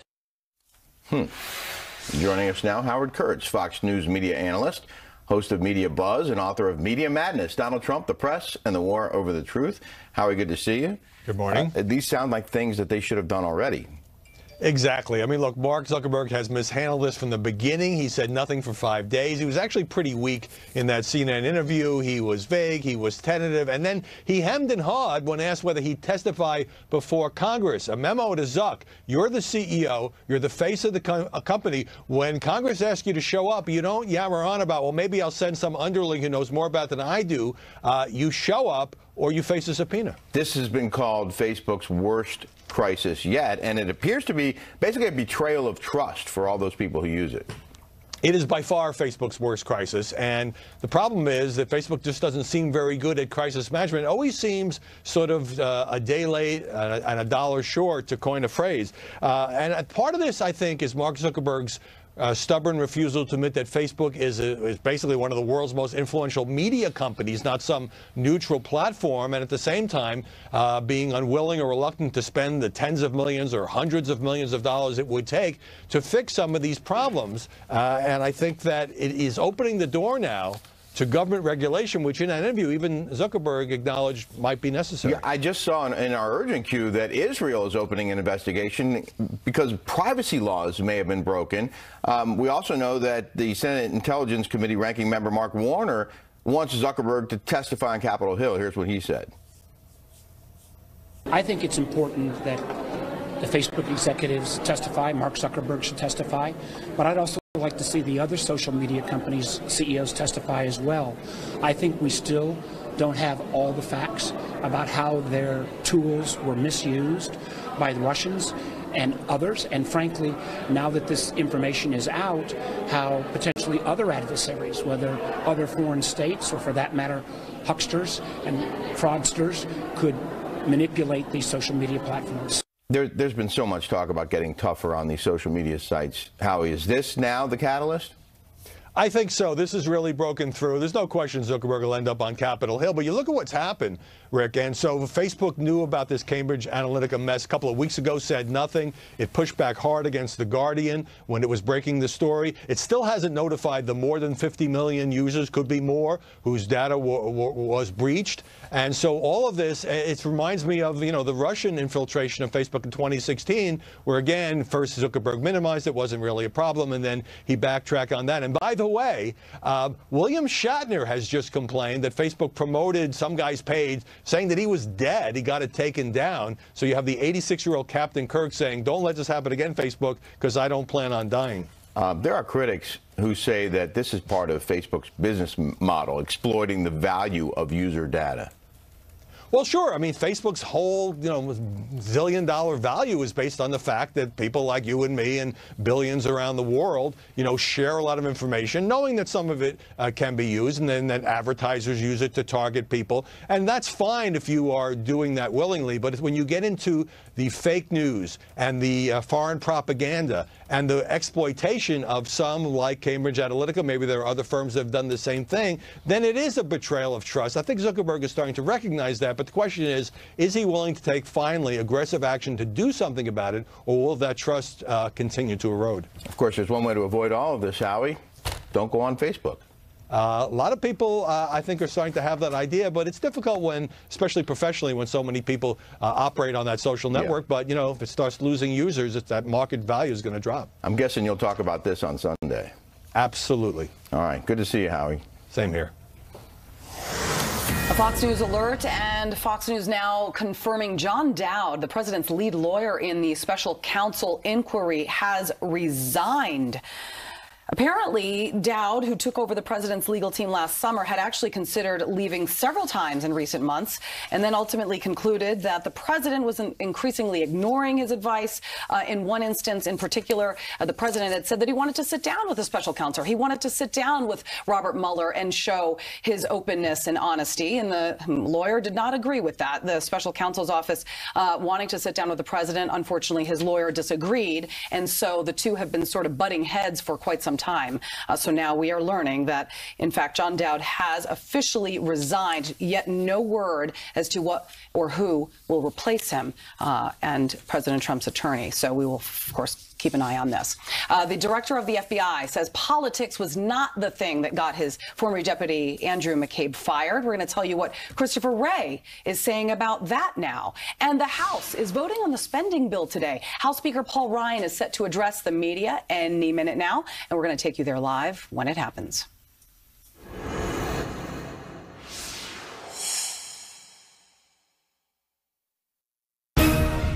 there's just so much barking and noise and yelling. Our role is to take 3 steps back and discern what really matters. The most important thing that we do, we are looking out for the forgotten men and women in this country. They're going to get a straight shooter, no holds barred. I'm not going to cut people slack. The viewers expect that. Fox is the one place where dissent is allowed. We have voices. We won't be silent. Who controls my voice? Nobody.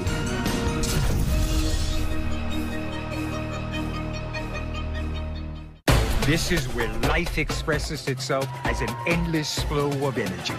Are you ready?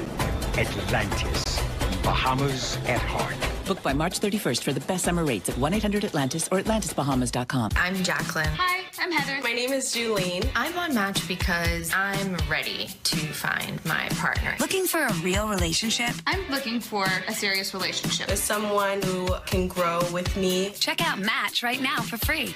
Peeling hard-boiled eggs is such a hassle. It takes forever and makes such a mess. Now make hard-boiled eggs the fast and easy way. Introducing Egglets, the new silicone sensation that lets you cook hard-boiled eggs without the shell. Just crack open the egg into the Egglets pod, twist on the top, and boil on your stovetop. In minutes, pop them out of the pod for perfect hard-boiled eggs. No hassle, no mess. The secret is the thermodynamic non-stick silicone material that allows the egg to cook just like it would inside the shell. No broken egg whites and no peeling. Now that's appealing. Make delicious deviled eggs, tasty egg salad. Make a mouth-watering chef salad without ever peeling an egg. Crack, boil, and pop with Egglets for perfect hard-boiled eggs every time. And Egglets is great for soft-boiled eggs too. Add cheese, onions, mushrooms, peppers, all your favorite vegetables for delicious omelets. Make an egg white omelet or use egg substitutes for healthy cholesterol-free food. Create fun-filled breakfast the little ones will love. Make Egglets in advance and store in the fridge. Ideal for breakfast on the go or a power-packed snack. Easy to clean, dishwasher-safe Egglets. Don't waste your time picking and peeling hard-boiled shells. Now just crack, boil, and pop with Egglets for perfect hard-boiled eggs without the hassle. Get your trio of Egglets for just $14.99. But wait, call now and we'll double your offer and give you 3 more Egglets absolutely free. With your order, you'll get the Egglets recipe guide. That's 6 Egglets and the recipe guide for only $14.99. And in this exclusive TV offer, you'll get the microwave egg cooker to make on-the-go egg muffins in just minutes. You get it all for $14.99. So don't wait. Order today. To order your Egglets, call 1-800-713-6135. That's 1-800-713-6135. Or you can visit online at GetEgglets.com. That's GetEgglets.com. Don't delay. Call or click today.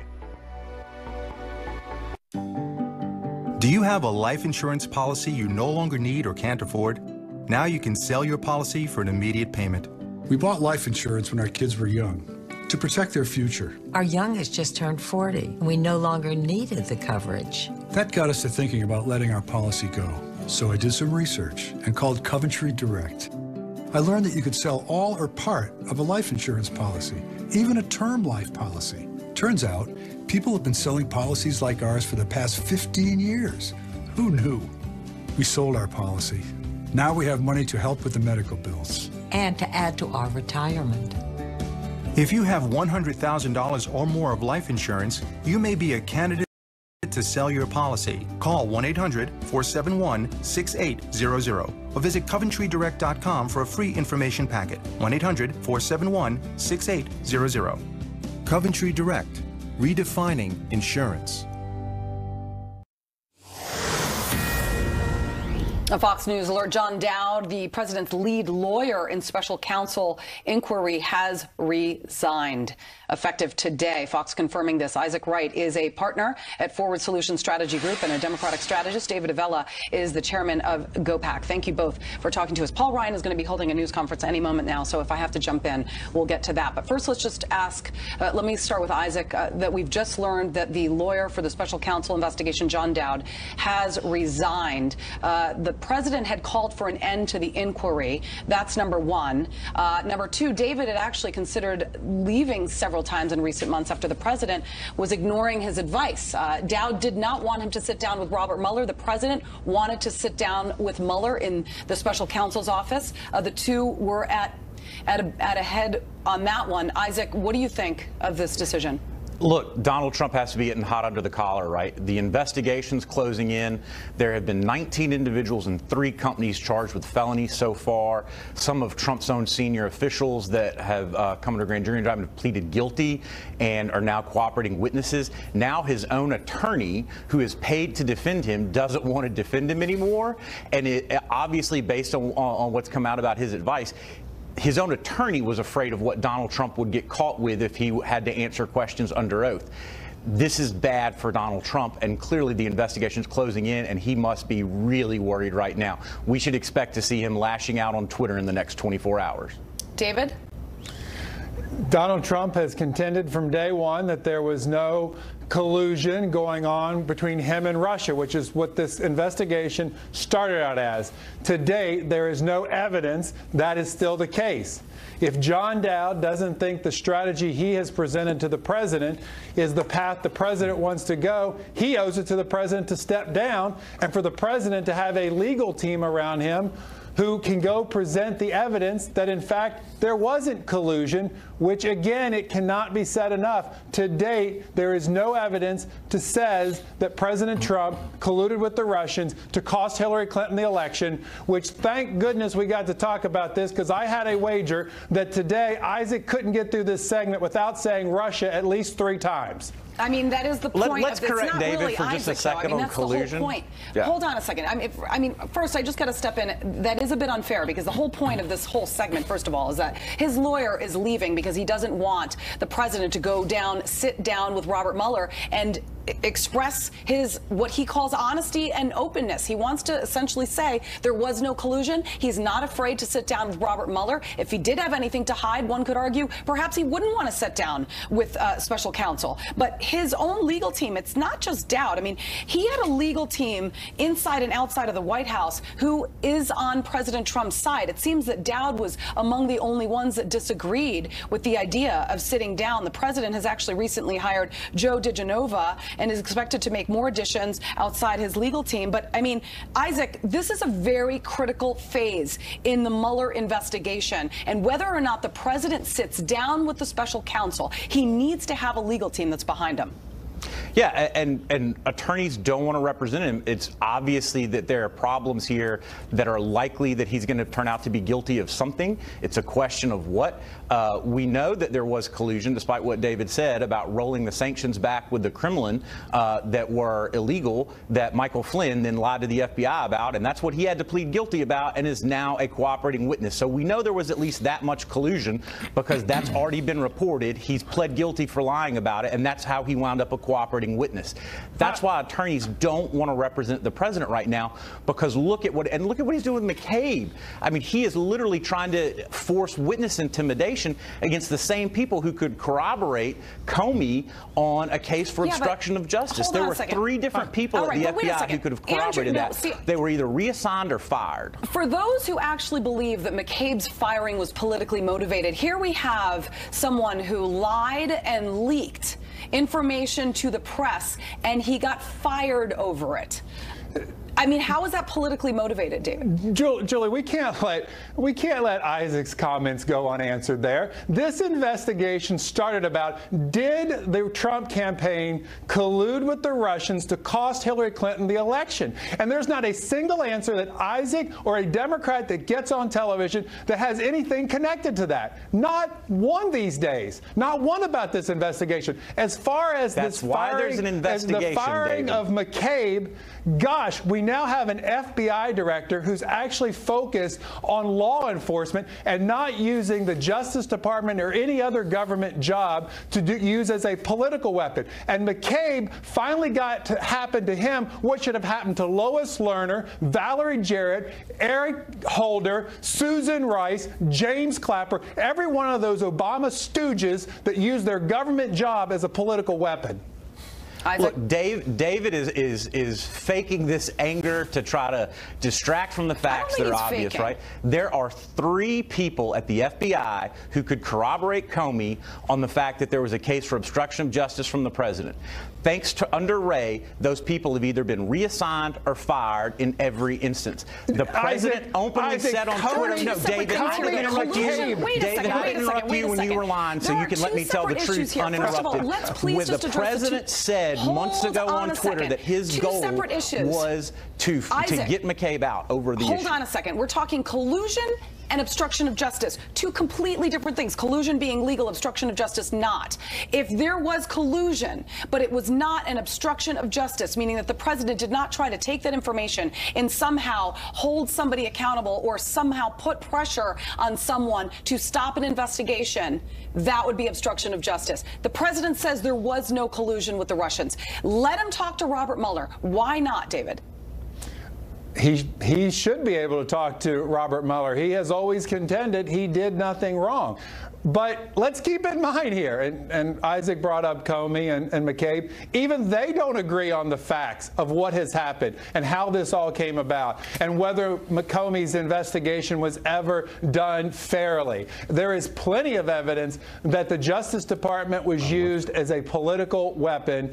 And again, the new FBI director is trying to clear it out. And after 8 years of having an Obama administration that used the government as a political weapon, it is refreshing to see folks getting in and trying to actually have the government focus on the task it's assigned to do. David, maybe there's one thing David and I can agree on, which is Trump should have to answer questions under oath. If he wants to talk to the special counsel, that does say a lot. He is not going to be going in there and lying, so you have to give him that. That's all the time we have. Isaac Wright, David Avella, thank you very much. Appreciate it. Thank you. So what does this resignation of John Dowd, the president's lead outside counsel, mean for the administration moving forward? We'll have much more on this breaking and developing story coming up after this.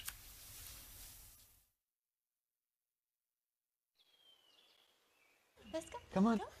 Let's go. Bona makes it easy to care for your hardwood floors, so you can take care of more important things.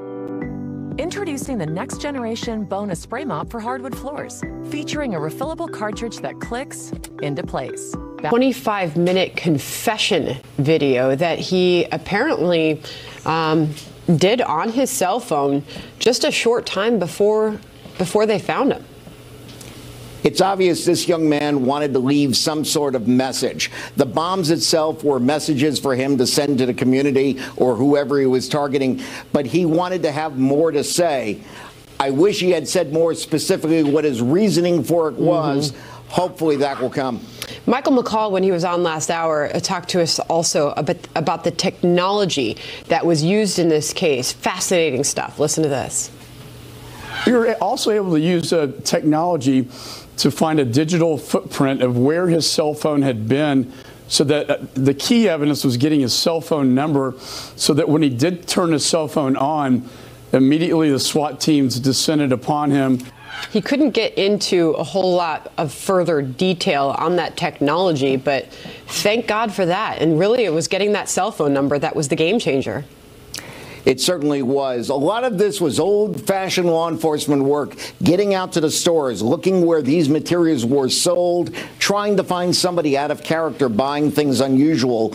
But the cell phone technology is what made the difference in identifying the subject. And those bomb-making materials that were found in his home, do you believe, based on what they have found and what they've disclosed that they found, John, that there should have been some sort of red flag or warning signal earlier on about those purchases?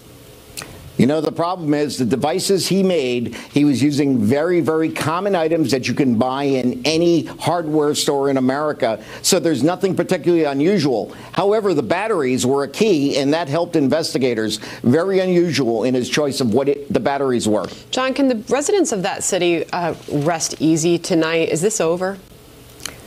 I think this particular incident is over. The police have fairly well assured the community that there are no more packages out there. I think they've accounted for all the materials purchased. Of course, the issue is we know we'll be talking about something like this in the future with the next one. Wow. John Iannarelli, thank you for joining us and lending your expertise to a situation we continue to learn more about and get more details on. Thank you. Thank you. About 8 past the hour now. We may get more information. We expect it on the Russia matter today. The House Intel Committee about to release some unclassified information from its report. Catherine Herridge live from D.C. on that. Catherine, are they meeting today on this? Well, they are, Bill, and good morning. We are expecting the House Intelligence Committee to vote later today on the final Russia report. We expect that vote along party team. That leaves diGenova, who again is the latest addition to the legal team, as well as Jay Sekulow, who's familiar with many people here who watch Fox News. He used to appear on Fox News a lot as the president of the American Center for Law and Justice. And I'm told that they are planning on adding even more folks to the president's outside legal team as the Mueller investigation reaches what they believe is a critical juncture here that now appears more likely may include an interview of the president by Robert Mueller. But again, Rick, with the parameters of what Mueller can talk about with the president very narrowly defined. One of the things that John Dowd has been doing over the last couple of months is building a legal case to say to Mueller and his investigators, look, if you want to interview the president, you've really got to have a very strong case here that only the president can give you information that you can't get from anywhere else. And it was Dowd who compiled the list of documents that the White House and the transition have produced to the Mueller investigation. It was Dowd who was cooperating fully with the Mueller investigation, but also suggesting that if you want to interview the president, you've received all these tens upon tens of thousands of documents. You have to demonstrate that there's something that's not in those documents that you can only get from the president. Now, I don't know if they're still going to pursue that particular avenue in terms of negotiations with the Office of the Special Counsel for an interview with the president, or if they will relax that somewhat.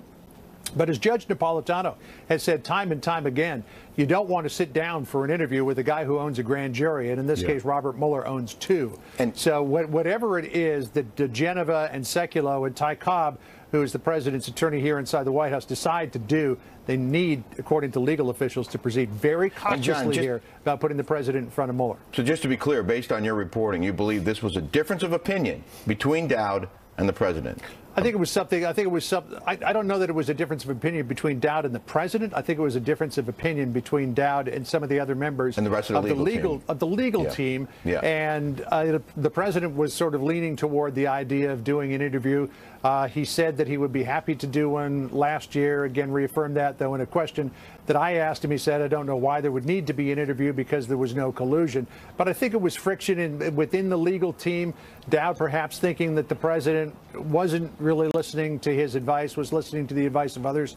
I mean, you know, Dowd has been involved in this thing since June of 2016 when he took over from Mark Kasowitz, who is the president's longtime personal attorney. And I think it's been a long and wearying process. And I think he probably kind of felt that he had enough. All right. John Roberts at the White House. John will be following this very closely. Thank you. Thanks, Rick. So as the Mueller investigation reaches an extremely critical stage, which could in fact turn down and turn into an interview with the president, his lead attorney has resigned, John Dowd. So what happens next with the investigation? We'll have much more after the break. The best part about being a bath fitter installer is the reveal. Homeowners greet us in the morning and love that we're going to install a beautiful new tub right over their old one without tearing the bathroom apart. But they're never quite prepared for what they get come the end of the day. We call it the wow moment. When they see their new bathtub that's high quality and more beautiful than they could have imagined, I can't help but smile. Since it's Bath Fitter, it's built to last a lifetime. We guarantee it. You too can have a bathroom you'll love. Call now or visit bathfitter.com. I wanted to get new blinds. I was talking with my mom about what kind I should get, and she mentioned I should visit Blinds.com. Great quality for an incredible price. That's where I got my blinds. With Blinds.com, you get a free online design consultation, free samples, free shipping, and a 100% satisfaction guarantee. I give the customer confidence by being there every step of the way. We make it really easy. That's what I love to hear. Go to Blinds.com/TV right now, and when you buy one blind, get the second 50% off.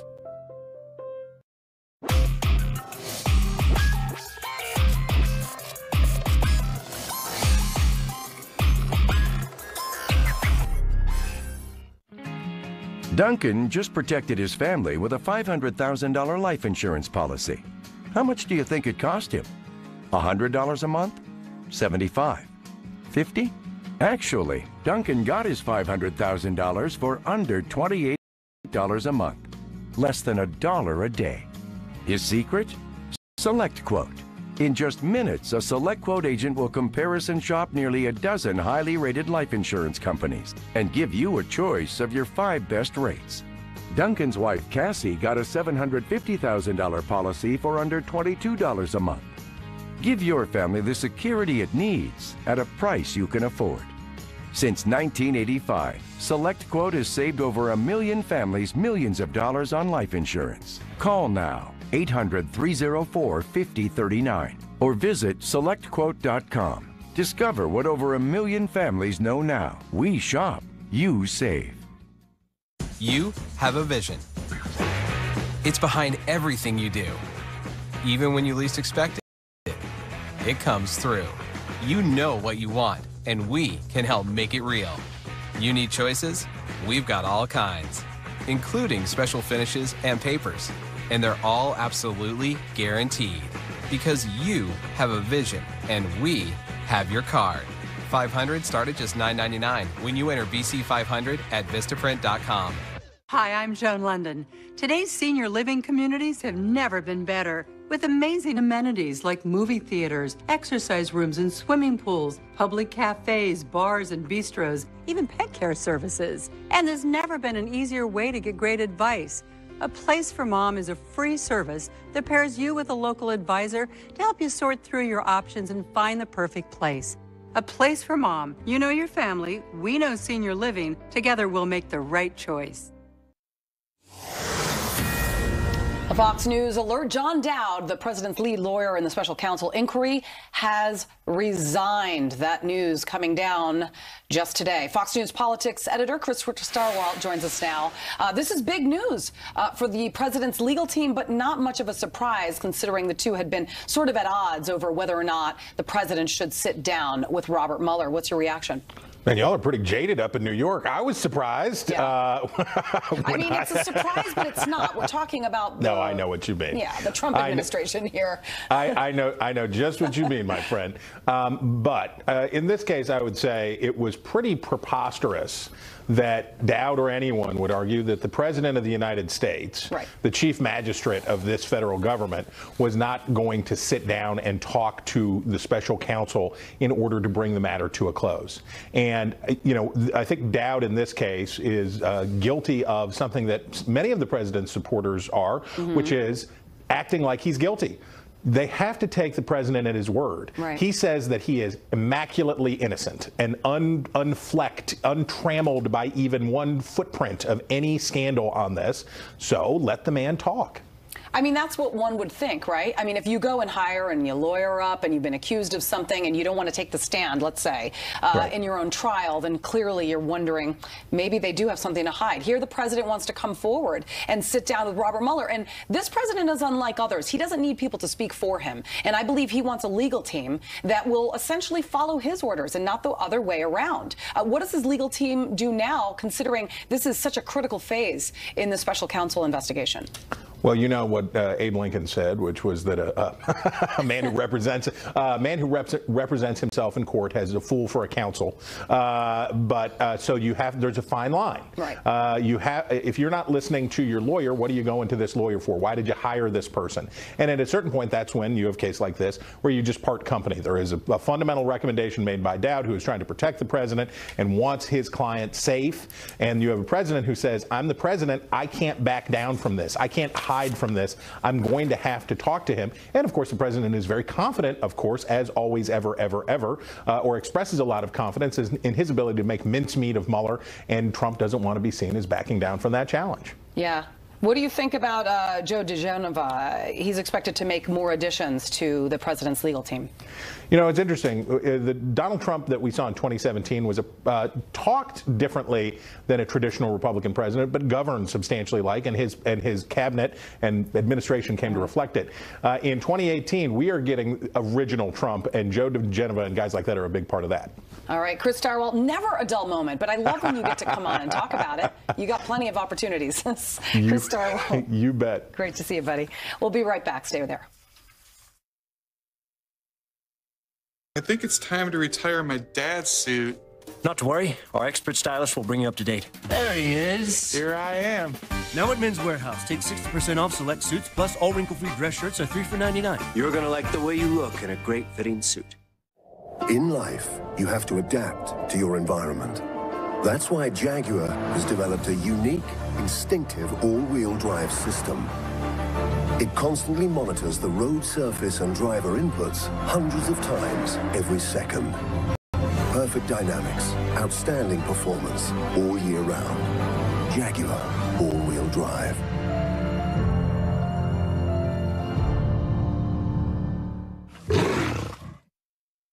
Guys, ask yourself this. What if you could go harder, take charge, and feel more alive again? The power to having a more youthful, stronger, and active body could already be inside you. It's called HGH, a powerful youth hormone that your body naturally produces. But after the age of 25, your natural HGH production slows dramatically. But now you can rev up your natural HGH production with Growth Factor 9, the first and only non-prescription, non-injection dietary supplement, clinically shown to naturally increase your own HGH levels up to 682%. HGH has been associated with increasing lean muscle mass, strengthening bones and joints, reducing body fat, recovering quicker, sleeping better, and improving your energy, mood, and performance. Growth Factor 9 has been featured in top fitness publications and is getting 5-star reviews by men everywhere. It's already changing thousands of lives, and it can change yours. And today, you can try Growth Factor 9 risk-free for 30 days. We'll even include free shipping. Plus, be one of the first 300 to order, and we'll send you Testrovax, our #1 testosterone-boosting compound that naturally helps increase your testosterone levels up to 42% in just 12 days. Sold in retail for over $60, it's your free gift when you order today. So don't run with the pack. Break away from it. Get focused. Take action. Feel alive with Growth Factor 9. So call or go online now to get your ultimate super stack. A 30-day risk-free trial of Growth Factor 9. Our powerful Testrovax, valued at over $60, is your free gift, plus free shipping. We can't possibly make this any easier for you to get started right now. Call 1-800-308-8475 or go to trygf9.com now. We are here to dispense justice. This led me to declare eternal war with slavery. Remember what you're fighting for!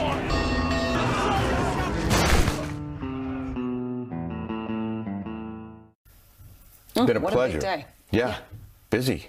I mean, John Dowd, he's out. Yeah. Legal team is going to be hunkering down. We're going to hear more about that. Thanks for joining us. Coming up. We're going to grab the breaking news now and give you more. Fox News alert. Breaking news less than an hour ago. The president's personal attorney, lead lawyer John Dowd, has resigned. He was the president's guy in charge prepping the president in Robert Mueller's Russia investigation. Chief White House correspondent John Roberts joins us live with new information now in just the last few minutes. John? Harris, good afternoon to you. Of course, John Dowd was the lead attorney for the president's outside legal team. He's also got an attorney inside the White House that's dealing with the Mueller investigation in terms of document production. But it looks like after the president added Joe diGenova to the outside legal team, the writing was kind of on the wall that it was going to be difficult for John Dowd to maintain the same sort of relationship that he's had with the president for the last 9 or 10 months now.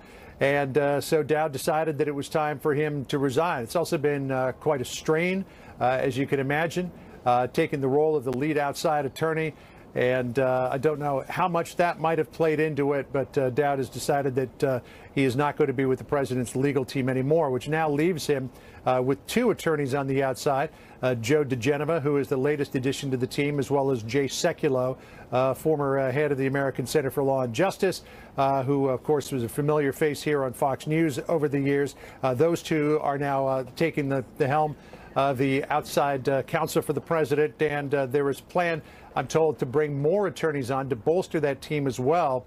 As the Mueller investigation, Harris, now approaches a critical phase that may include an interview of the president by Robert Mueller. John Dowd was very much in opposition to that idea, didn't see a real reason for it, particularly with the tens upon tens of thousands of pages of documents and emails and other materials that he and Ty Cobb had been producing to the Mueller investigation, whereas people like Ty Cobb and Sekulow were more along the lines of, well, maybe the president should be sitting down with the special counsel, as long as the very narrow parameters of what the special counsel can ask the president about in order to try to bring this investigation to a quick close. Dowd had been putting together a legal argument that would sort of put Mueller in a little bit of a box in terms of what he could ask. The argument that Dowd was making was saying that you can only interview the president if you can prove that he has information that you can't get elsewhere. And we have produced so many documents, the White House, in the transition to the Mueller investigation, that would really narrow the parameters of what you could ask the president. John Dowd, by the way, for people who don't know him, an old hand here in Washington. He was an attorney at the Department of Justice. He was a member of the Judge Advocate General's office in the Marine Corps. He defended John McCain during the Keating 5 scandal. And while he was the attorney for Major League Baseball, produced the lengthy report that led to the banning of Pete Rose. So an old hand here in Washington, been around for a long, long time, but now no longer with the president's outside legal team. Harris? Yeah, you know, it's interesting. We're all picking up notes and going back through some things today, trying to make sense of it all. But when you have reports that the president wasn't necessarily taking John Dowd's information or suggestions, as there have been those reports, the president increasingly ignoring that advice. Some sources are telling reporters, you start to kind of get a more complete picture. It's hard to have somebody on your team if they want to legal brief the other members of the team on what you should be doing or shouldn't be doing. Yeah, I think probably what really led to his resignation was, you know, tensions within the legal team itself. Again, Dowd being on the side of, you know, if you're going to have the president sit down with Mueller, there has to be a really good reason for it. He didn't think it was a particularly good idea. And other people, including Judge Napolitano, have spoken up many times to say you don't want to sit your client down for an interview with a person who owns a grand jury, and Robert Mueller owns 2 grand juries. And then you had on the other side, you had Sekulow and you had Ty Cobb saying, well, look, we think the president should sit down for an interview because that could bring this investigation to a speedy close. So I think there was a lot of internal friction there, and Dowd just, again, looked at the writing on the wall with the president hiring Joe diGenova and said, it's time for me to step aside. Yeah. The president doing what he said he would do about a week ago. He's going to get the cabinet he wants. And I guess you would put this under the category of, John, other things. Remember, he said that. John Roberts, thank you very much for bringing us the news off the top here. Now, let's analyze. From the Fox Business Network, Dagen McDowell, co-anchor of After the Bell on Fox Business, Melissa Francis, Republican strategist and Fox News contributor Lisa Booth, Fox News political analyst and co-host of The Five, Juan Williams. Great to have you all. Let's get to the meat of the point here. The president making changes just as he said he would. Well, but I think that this is evidence of, we talked about chaos in terms of the White House and people coming and going at quite a clip. But now inside the legal team, which is so important to this president in terms of stabilizing his presidency and making it clear that he has a strategy to deal with Robert Mueller. Joe diGenova, who really is replacing John Dowd, is an even more experienced Washington hand, having been a prosecutor there and having the experience. But the difference is that while Dowd was competitive, I think that what you see with Joe diGenova is someone who believes, as he said, there was a conspiracy against this president in terms of the intelligence agencies. And that brings it to a whole nother level. I think in, you know, movie terms, Harris, I'd say we're going to DEFCON 3. You know what, though? You can term it any way you want, but you know where we are definitely going? We're going to a place where the president has been shouting from the forest for quite some time that he sees it this way. Absolutely, Harris, but you do need to be concerned if you were a member of the president's legal team with him sitting down with Robert Mueller and doing what he did maybe on the call with Vladimir Putin and saying whatever is on his mind, because again, you can easily get somebody on obstruction of justice. 4 out of the 5 guilty pleas have been lying to the FBI or lying to investigators from Robert Mueller. We can get Martha Stewart on the horn and find out about going to prison for that very thing. You don't ultimately know what Robert Mueller has, and if you tell one fib, and I point outside of the special counsel, how the Democrats are lining up to push Robert Mueller to file obstruction of justice charges. Eric Holder, the former attorney general, I mentioned it on this couch some weeks ago, went on Bill Maher's show and said, I think obstruction of justice charges will be filed. I've known Robert Mueller for 20 to 30 years. You got Andrew McCabe in his statement last weekend alluded to that. They're trying to put pressure on the special counsel to cook up these obstruction charges, and how you do that is if the president tells one fib to Bob Mueller. So, Melissa, you've got one lead attorney, John Dowd, outside lead, who was putting together a legal brief, if you will, an argument for the president to sit down with Mueller's team and enumerating all of the boundaries and parameters, and now he's out. I agree with everything that you both just said, and I would say that this is a president who loves to fire people. And, you know, I mean, that was a Dowd quit, but there's always that healthy skepticism that you say, well, were you close to the door when you quit? Yeah, yeah. I mean, and if you believe that, I've got a bridge that I want to sell you. I agree with what these guys both said, and I think that the president's personal style is very aggressive. It's very out front. It didn't match that of his first counsel. And now, much like with the Secretary of State, he has decided that he wants people around him who exude his persona and are an extension of how he's thinking and feeling. And that's what this represents as well. Whether or not it's dangerous to go this way, probably. And like you said, I do agree. I think this is ratcheting it up a whole nother level. But this matches his style of how he wants to approach this. Well, and how he approaches a lot of things. Look at that tweet to Kim Jong-un. I'll go hard in either direction. Yeah.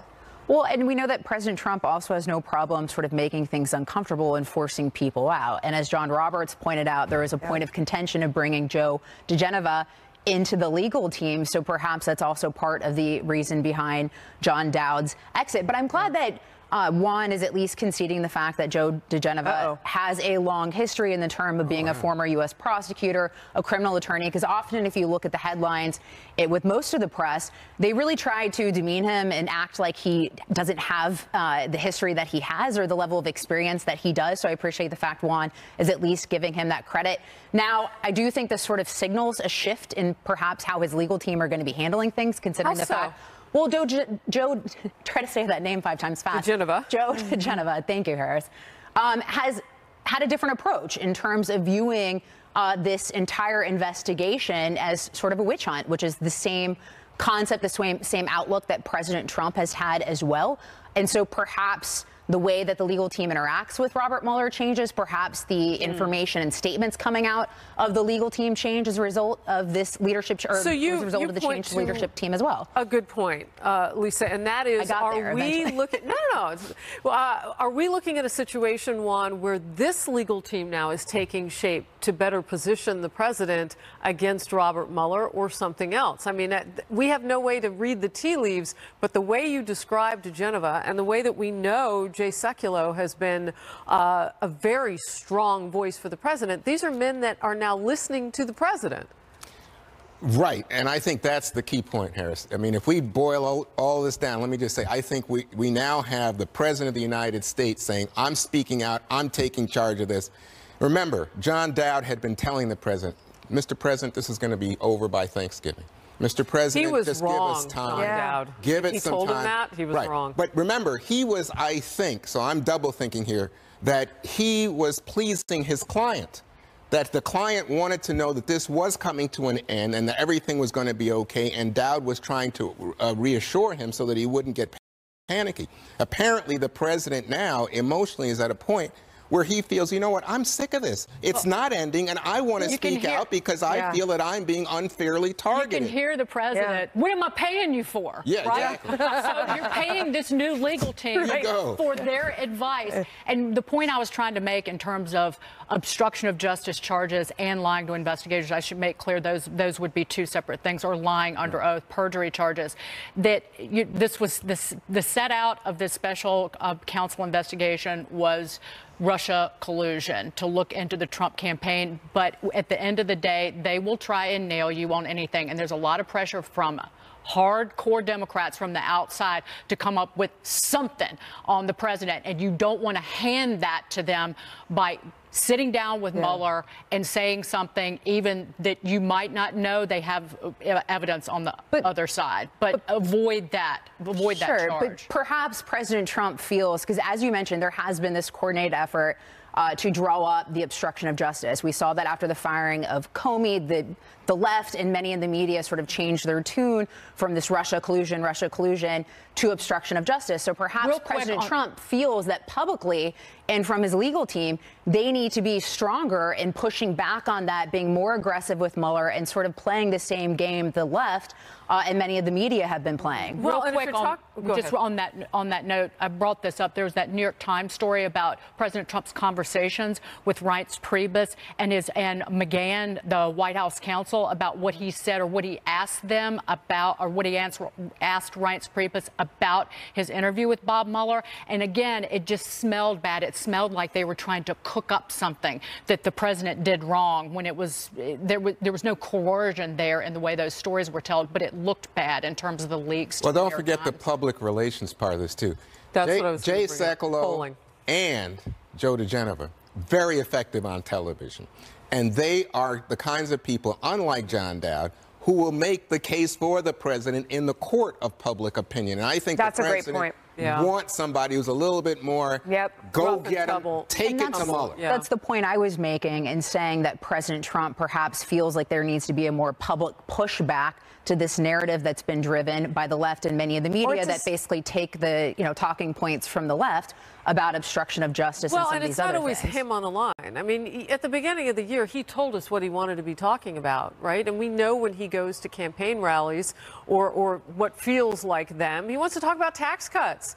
He wants to talk about military spending that is bumping up. He wants to talk about the accomplishments in his administration. And so he needs somebody else to talk about these other things. My point about PR is the president also, I'm sure, knows that the public would like to still see, when you look at some of that even most recent polling, him sit down with Robert Mueller, because it's the perception that once you do that, then you're close to the end. Maybe that ball has moved. I think it's also as simple as being on the offense versus being on the defense. And that's his whole style. And he feels like his team has been on the defensive. And that's not what he wants. He wants to be out there swinging. But if you misspeak in front of a crowd of fans, you know what? Nobody cares. But if you misspeak when you're giving testimony to Bob Mueller, it's potentially a felony.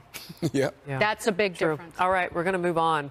Facebook founder Mark Zuckerberg under fire after what critics are calling a weak response to a massive data breach. The CEO offering to testify on Capitol Hill, whether that could actually happen. Will that be enough? I have other questions. Me the too. writer didn't put in my questions. Me too. House Republicans from the Intelligence Committee are releasing some of their findings on the Russia meddling investigation. Democrats on the committee aren't too happy about it. The findings and the fallout next. This program is brought to you by Outback Steakhouse. Aussie rules. 1 part steak, 1 part ribs, 2 parts incredible. New steak and ribs at Outback, $15.99 for a limited time. Get a 6-ounce sirloin and make it your own with a choice of honey sriracha, barbecue or dry rub ribs. So hurry into Outback now. Managing blood sugar is a series of smart choices. And when you replace one meal or snack a day with Glucerna, made with Carb Steady to help minimize blood sugar spikes, you can really feel it. Now with 30% less carbs and sugars. Glucerna. Introducing the brand new South Beach diet. I'm Jesse James Decker, and if y'all want to know how I stay in shape, I do it with the South Beach diet. Lose up to 9 pounds and 3 inches overall in your first 2 weeks. Order your 28-day plan today with fully prepared meals delivered to your door. Breakfast, lunches, dinners, even snacks. I lost 38 pounds. It's safe and healthy weight loss, easy to follow, and it works. I lost 30 pounds on the South Beach diet. South Beach is a low-carb, low-sugar, high-protein program that burns fat and transforms your metabolism. I lost 24 pounds. Order your 28-day plan right now and receive a week of our all-new South Beach Complete Shakes free. They're packed with 20 grams of protein, no added sugar, a great source of probiotics, vitamins, and they taste great. Call or go online in the next 2 minutes and we'll even throw in free FedEx shipping. Lose up to 9 pounds and 3 inches overall in your first 2 weeks. Trust me, the South Beach diet works. Call or click right now. Call 888-751-FIRM or go to southbeachdiet.com and get 1 week of shakes free. Today, a focus on innovation in the Southern Tier is helping build the new New York, starting with advanced manufacturing that brings big ideas to life and cutting-edge transportation development to connect those ideas to the world, along with urban redevelopment projects worthy of the world's top talent. All across New York State, we're building the new New York. To grow your business with us in New York State, visit esd.ny.gov. Patrick woke up with back pain, but he has work to do, so he took a leave. If he'd taken Tylenol, he'd be stopping for more pills right now. Only Aleve has the strength to stop tough pain for up to 12 hours with just 1 pill. Aleve, all day strong. It's okay that everybody ignores me when I drive. It's fine, because I get a safe driving bonus check every 6 months I'm accident-free. And I don't share it with Mom, right, Mom? Right. Safe driving bonus checks only from Allstate. Switching to Allstate is worth it.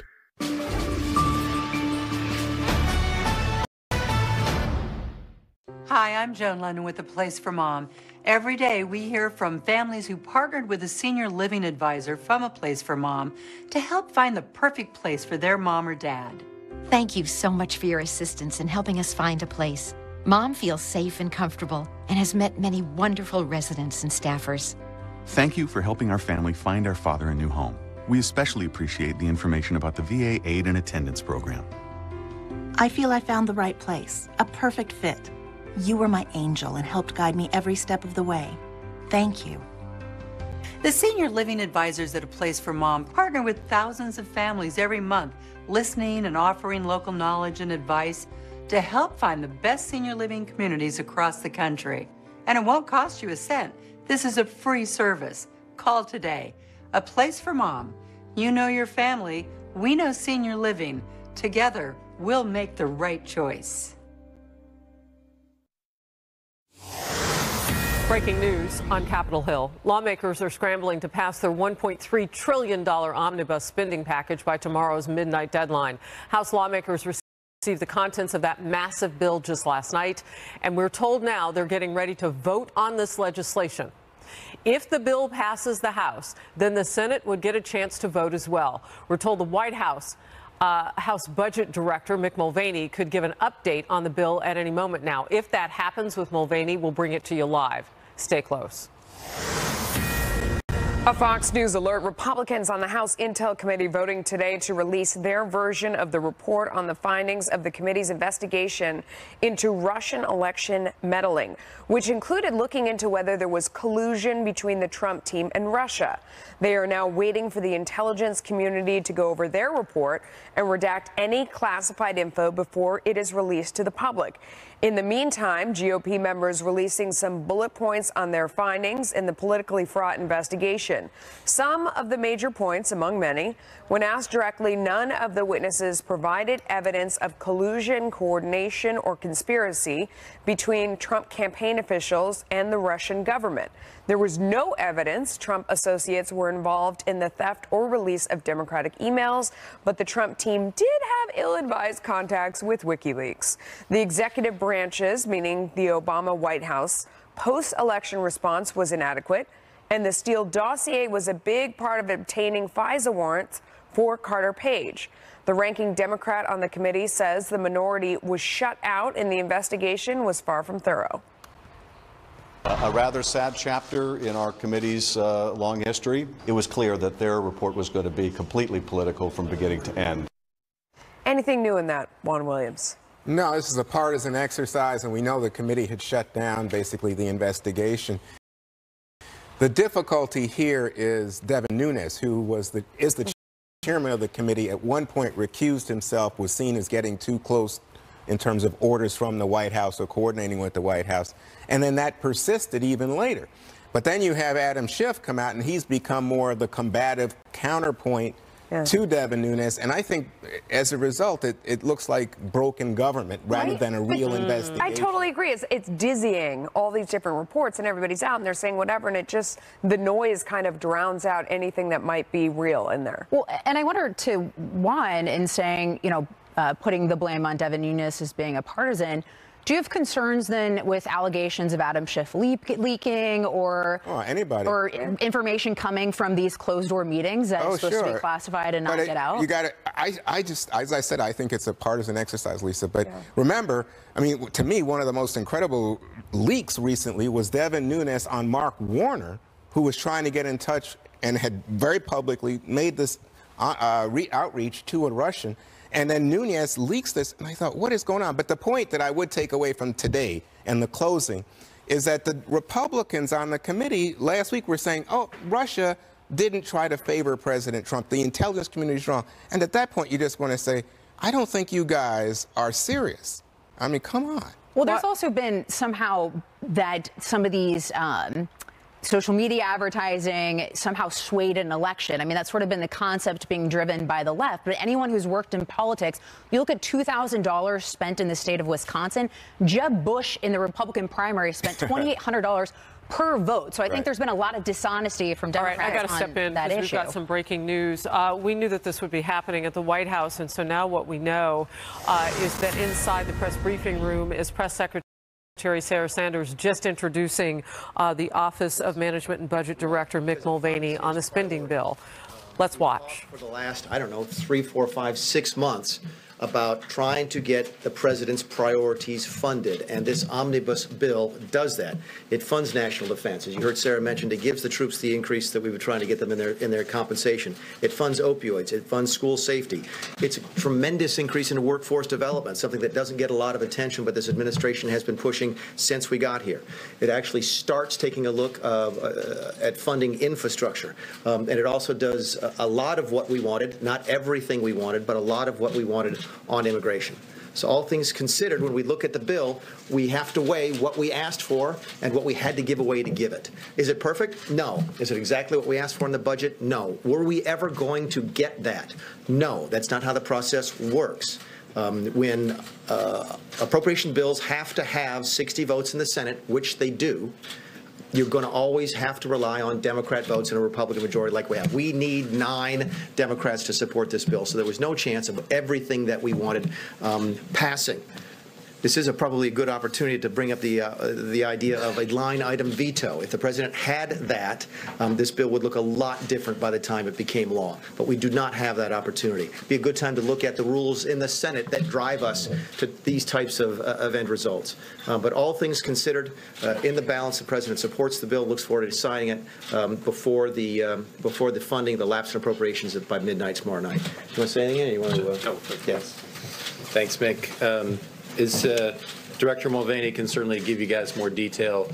His team puts together a budget that submits to Congress in February. Congress is supposed to complete an appropriations process by September 30th at the end of the fiscal year.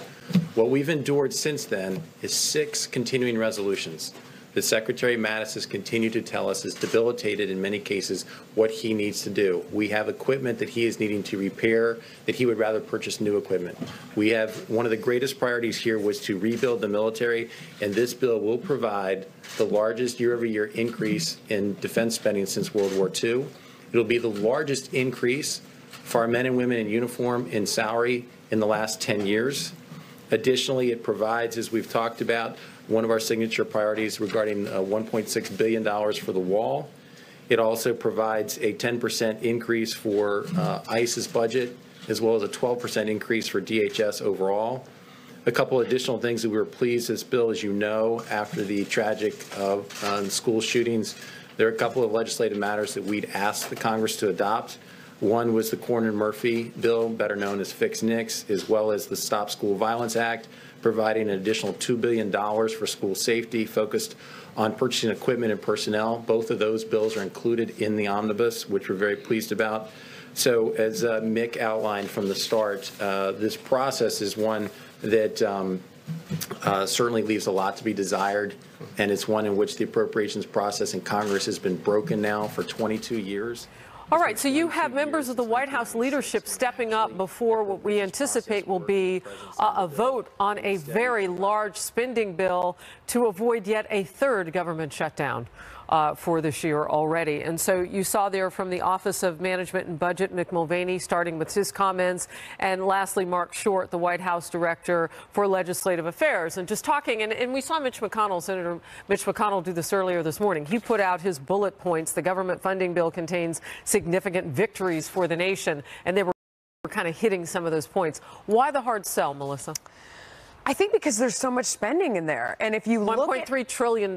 Yeah, I mean, if you look at how the market is reacting today to all the stories that are out there. How is it reacting? I mean, it's down. Can we pop it up? It's in the tank. Yeah. Can we see it? I mean, this is a reaction not only to, what's going on with the President's Council, but also to this huge bill that is just massive amounts of spending.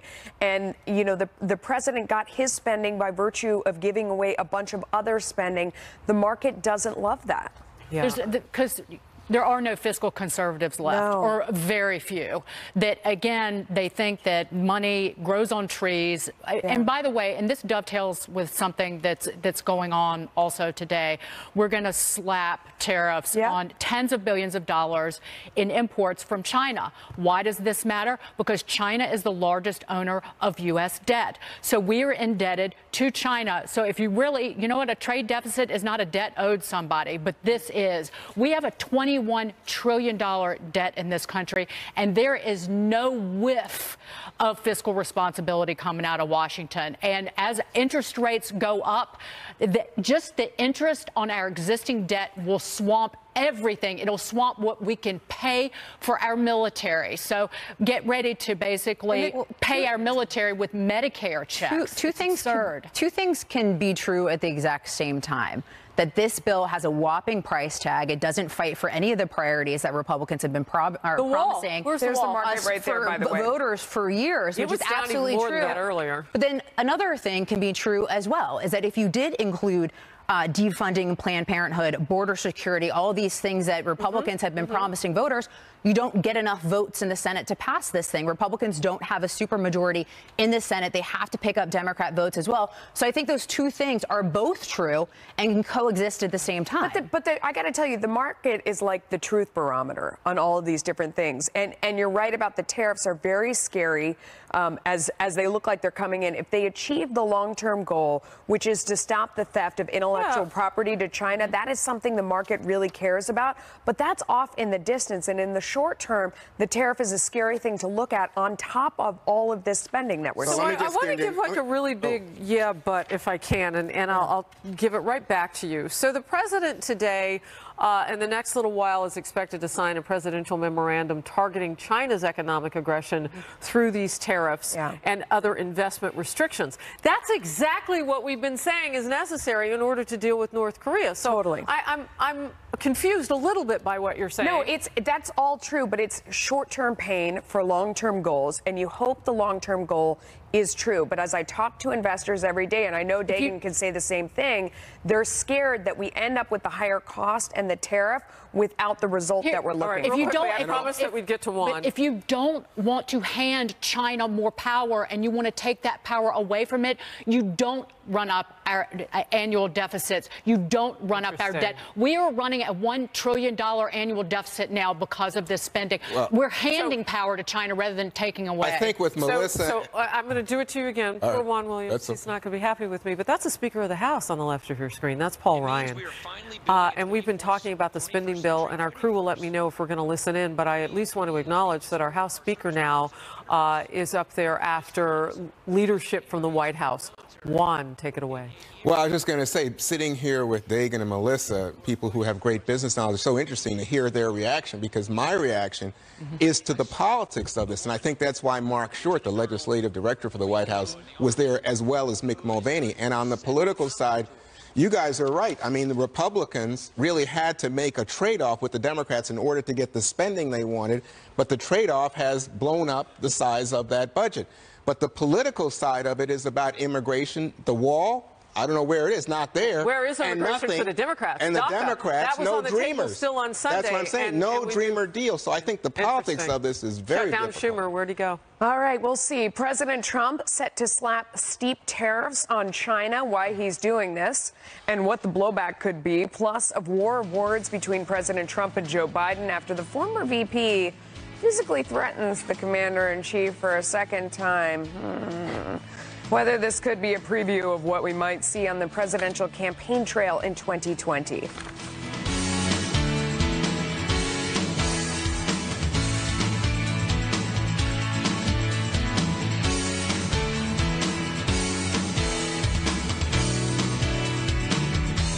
For over 200 years, the stock market has been going up and down like a roller coaster.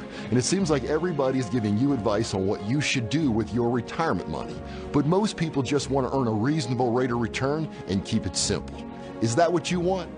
Get your investor's kit and learn how to never lose money when the market goes down and earn a reasonable rate of return. And on the DVD, I'll personally explain how it works. You decide if it's right for you. Call 800-557-7379 or tyjyoung.net. More and more people are finding themselves in a Chevrolet for the first time. Trying something new can be exciting, empowering, downright exhilarating. See for yourself why Chevrolet is the most awarded and fastest growing brand the last 4 years overall. Switch into a new Chevy now. Current qualified competitive owners and lessees can get this 2018 Chevy Equinox for around $199 a month. Chevrolet, find new roads. Guys, is this you? Busting out of your pants, no energy or drive, and you need Nutrisystem for Men. New for 2018, our best program ever. Lose up to 18 pounds and 8 inches overall in your first month. Money back guarantee. I'm Essex, and I lost 43 pounds on Nutrisystem. I lost 120 pounds on Nutrisystem. Put down the wings, pick up the phone, and get with the program today. Order your 28-day plan right now, and we'll rush you Nutrisystem for Men with specially designed meals. Plus, 1 week of all new NutriCur bars free. 1 week of all new NutriPro shakes packed with 20 grams of protein to help shrink your gut free. And 1 week of all new Turbo Boosters to rev your metabolism free. The food was delicious. Pasta, pizza. If you're like me and you like to eat, this is what you get to do. Call or go online in the next 2 minutes, and we'll even throw in FedEx shipping free. It was perfect for guys like me who don't like to cook. Lose up to 18 pounds and 8 inches overall in your first month. It's simple. You eat the food, you lose the weight. Go online or call 877-915-THIN and get Nutrisystem for Men with bars, NutriPro shakes, and Turbo Boosters free. At Joseph A. Bank, save up to 60% off almost everything. All 1905 and executive sport coats, $149. All dress shirts, 2 for $89. Plus, get all traveler suits, $249. And find exactly what you're looking for. The up to 60% off sale, only at Joseph A. Bank. There are plenty of good booking sites, but your ideal hotel may only be listed on one, or several, but for very different prices. You really want to check them all? Instead, use Trivago to compare these offers and find your ideal hotel for the best price. Hotel Trivago. If you have moderate to severe plaque psoriasis, little things can be a big deal. That's why there's Otezla. Otezla is not an injection or a cream. It's a pill that treats psoriasis differently. With Otezla, 75% clear skin is achievable after just 4 months, with reduced redness, thickness, and scaliness of plaques. And the Otezla prescribing information has no requirement for routine lab monitoring. Don't use if you're allergic to Otezla. Otezla may cause severe diarrhea, nausea, or vomiting. Tell your doctor if these occur. Otezla is associated with an increased risk of depression. Tell your doctor if you have a history of depression or suicidal thoughts or if these feelings develop. Some people taking Otezla reported weight loss. Your doctor should monitor your weight and may stop treatment. Other side effects include upper respiratory tract infection and headache. Tell your doctor about all the medicines you take and if you're pregnant or planning to be. Otezla, show more of you. Great, another dead end. Sarge, I just got a tip that'll crack this case wide open. Turns out the prince at the crime scene... Did McGruffy Wuffy get a tippy whippy? I'm serious. We gotta move fast Who's before. a good boy? Is him a good boy? I'm just gonna go. Oh, you wanna go outside? You gotta go tinky poo-poo. I already went, okay? In the bathroom. As long as people talk baby talk to dogs, you can count on Geico saving folks money. 15 minutes could save you 15% or more on car insurance. The press always asks me, don't I wish I were debating him? No, I wish we were in high school. I could take him behind the gym. That's what I wish. The gloves are off between former Vice President Joe Biden and President Trump. Biden yet again raising the specter of physical violence against the commander-in-chief during an event at the University of Miami this week. When a guy who ended up becoming our national leader said, I can grab a woman anywhere and she likes it, and then said, I didn't make a mistake, but they asked me, would I like to debate this gentleman? And I said, no. I said, if we were in high school, I'd take him behind the gym and beat the hell out of him. Well, I've been in a lot of locker rooms my whole life, a pretty damn good athlete. Any guy who talked that way was usually the fattest, ugliest SOB in the room.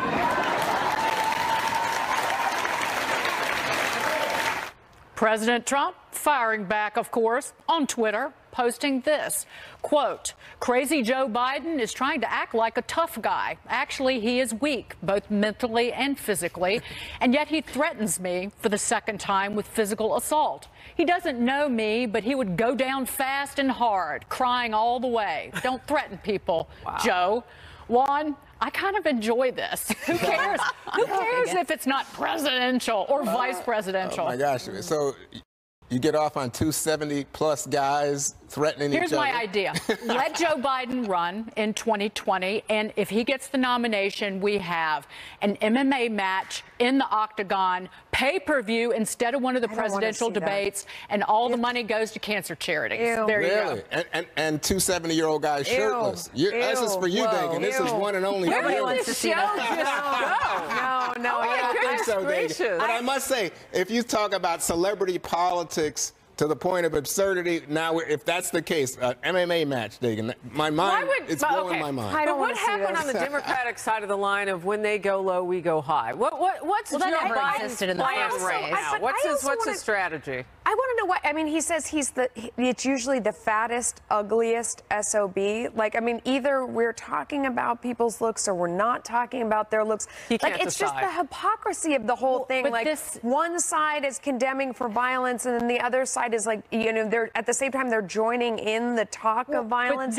None of this is But this is Joe Biden's personality. Let's be clear about that. If Joe had actually run against President Trump in 2016, which the Democrats, they had to have that lady in there running against, with the nomination, you would have had two tough-talking guys, Joe Biden from Scranton, Pennsylvania, in with the unions, strong on foreign policy. It would have been a more equal match, I think. I think this kind of stuff is all stupid, to be honest. But if you have a problem with the president speaking this way, you should have a problem with the former vice president speaking this way.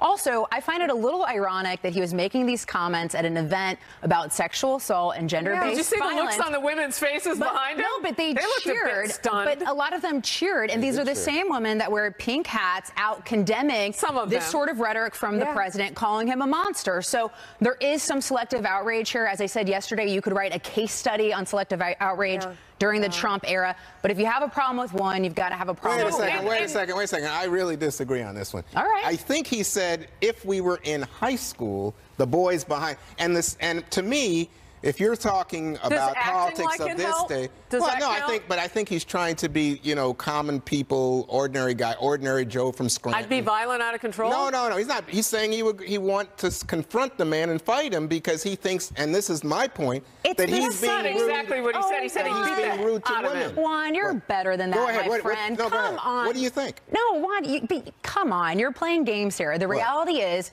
Vice President Biden and President Trump essentially said the same thing, and they're sort of threats to one another. If you don't like it, fine. That's completely fair. A lot of people don't. But if you support what Joe Biden said, then you have to support what President Trump said. They essentially said the same thing to another. Wait, and you mean what Trump said about women? No, the point, that he would then be, the back and forth, that he would be Joe Biden, President Trump, and this sort of schoolyard bully. Yeah, this is so, all Lisa, your point is well taken. If you're going to denounce or celebrate one or the other, then you have to denounce or celebrate both. Right. That's what you're saying. And, you know, what we're talking about is the fact that this is about women. This is about violence against women. And so rather than meet that head on at this group with all these women behind you, you're going to threaten to beat somebody up? It's just a question. Why? What kind of political strategy is that? Well, show that he's a fighter. I think Democrats want somebody. You don't think there's any other way to show that a man is a fighter than to actually put his fist in the air? Not a fist. It's not actually. This is rhetoric. This is political rhetoric that I am willing to stand up to Donald Trump. And I think Donald Trump immediately said, I'm willing to stoop to his level. Am I willing to stand up to him or stoop to his level? You know what? This is a sign that Joe Biden's running. Too bad he has trouble raising money. Okay, so he's running in 2020. We kind of know that now. She threw a punch and nobody got hit. Right. By the way, that's what I'm talking about. I looked at these gentlemen's statistics.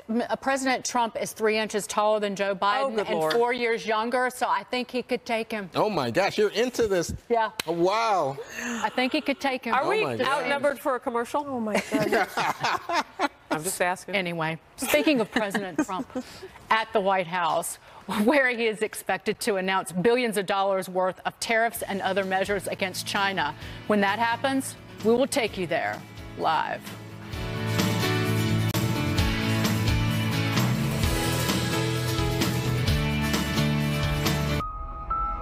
My dad was a monster, and I saw God transform him.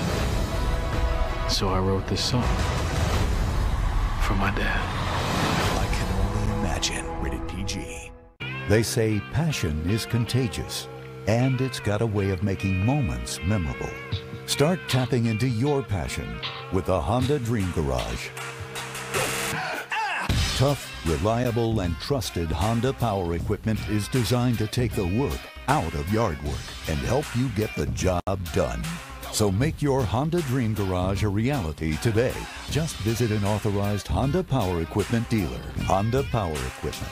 Very smart. It was getting to be a struggle to get in and out of the tub. Yeah, we were really worried about falling. And we needed a solution to stay safe in our own home. So we got an American Standard walk-in bath. American Standard is celebrating over 140 years in business with our best offer on our Liberation walk-in baths. They have a lifetime warranty on the bath, the installation, including the labor. I've never heard of that before. American Standard has the only walk-in bath with over 20 comfort and safety features, including an ultra-low entryway, 44 massaging jets to help relieve aches and pains, and our patented quick drain technology, which drains your bath in less than 2 minutes. Other brands can leave you sitting in the cold. So call now for your free information kit. For a limited time, get $1,500 in savings, including a free American Standard right height toilet. Don't delay. Call 1-800-425-8414 for your free information kit and $1,500 in savings, including a free toilet. That's 1-800-425-8414. There's an exotic place where you can swim in the sky, where you can expect the unexpected, where all the pleasures of a 5-star luxury vacation are all included. And dining is a global gourmet experience at 10 restaurants. Sandals Grenada. Experience the sandals of tomorrow. Today. Call 1-800-SANDALS. When you look at the Mercedes-Benz GLC, with its high-tech cameras and radar, contemporary cockpit, 360-degree network of driver assist technologies, and sporty performance, what's most impressive about the GLC? All depends on your point of view. The 2018 GLC, starting at $40,050. Mercedes-Benz, the best or nothing. Are you a veteran and need money for your family? New Day USA can help. We earned a lot of VA benefits with our service, but the VA home loan benefit is a big one. If you want to use it to get cash, call New Day USA. VA loans are all they do. And don't let less than perfect credit hold you back. Even if you've been turned down for a VA loan by your bank, call New Day. They've been given automatic authority by the VA. They can often help veterans when other lenders won't. By refinancing up to 100% of your home's value, you could take out an average of $54,000 cash. You could use that money to pay credit card debt and other expenses, plan for retirement, and get back on your feet financially. Need money for your family? Call New Day USA and use the VA home loan benefit you've earned and deserve. Call 1-844-383-1546. Your brain changes as you get older, but Prevagen helps your brain with an ingredient. Fox News Alert, the president signing tariffs on China. Let's watch. Factories in our country closed, shuttered, gone. 6 million jobs at least gone. And now they're starting to come back. You see what's happening with Chrysler, with Foxconn, with so many other companies wanting to come back into the United States. But we have one particular problem, and I view them as a friend. I have tremendous respect for President Xi. We have a great relationship. They're helping us a lot in North Korea, and that's China. But we have a trade deficit, depending on the way you calculate, of $504 billion. Now, some people would say it's really $375 billion. Many different ways of looking at it, but any way you look at it, it is the largest deficit of any country in the history of our world. It's out of control. We have a tremendous intellectual property theft situation going on, which likewise is hundreds of billions of dollars, and that's on a yearly basis. I've spoken to the president. I've spoken to representatives of China. We've been dealing with it very seriously. As you know, we're renegotiating NAFTA. We'll see how that turns out. Many countries are calling to negotiate better trade deals because they don't want to have to pay the steel and aluminum tariff. So we are negotiating with various countries. Mr. Lighthizer, Mr. Ross, we are just starting a negotiation with the European Union because they've really shut out our country to a large extent. They have barriers that they can trade with us, but we can't trade with them. They're very strong barriers. They have very high tariffs. We don't. It's just not fair. NAFTA has been a very bad deal for the United States, but we'll make it better, or we'll have to do something else. The deal we have with South Korea is a very one-sided deal. It's a deal that has to be changed. So we have a lot of things happening, but in particular with China, we're going to be doing a Section 301 trade action. It could be about $60 billion, but that's really just a fraction of what we're talking about. I've been speaking with the highest Chinese representatives, including the president, and I've asked them to reduce the trade deficit immediately by $100 billion. It's a lot. So that would be anywhere from 25%, depending on the way you figure, to maybe something even more than that. But we have to do that. The word that I want to use is reciprocal. When they charge 25% for a car to go in, and we charge 2% for their car to come into the United States, that's not good. That's how China rebuilt itself. The tremendous money that we've paid since the founding of the World Trade Organization, which has actually been a disaster for us. It's been very unfair to us. The arbitrations are very unfair. The judging's been very unfair. And knowingly, we always have a minority, and it's not fair. So we're talking to World Trade, we're talking to NAFTA, we're talking to China, we're talking to European Union. And I will say every single one of them wants to negotiate. And I believe that in many cases, maybe all cases, we'll end up negotiating a deal. So we've spoken to China, and we're in the midst of a very large negotiation. We'll see where it takes us. But in the meantime, we're sending a Section 301 action. I'll be signing it right here, right now. I'd like to ask Bob Lighthizer to say a few words about the 301 and where we are in that negotiation.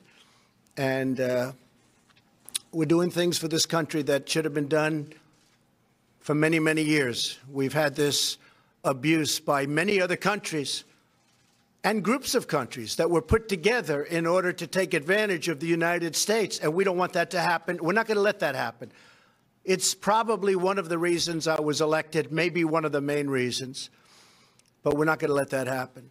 We have right now an $800 billion trade deficit with the world. So think of that.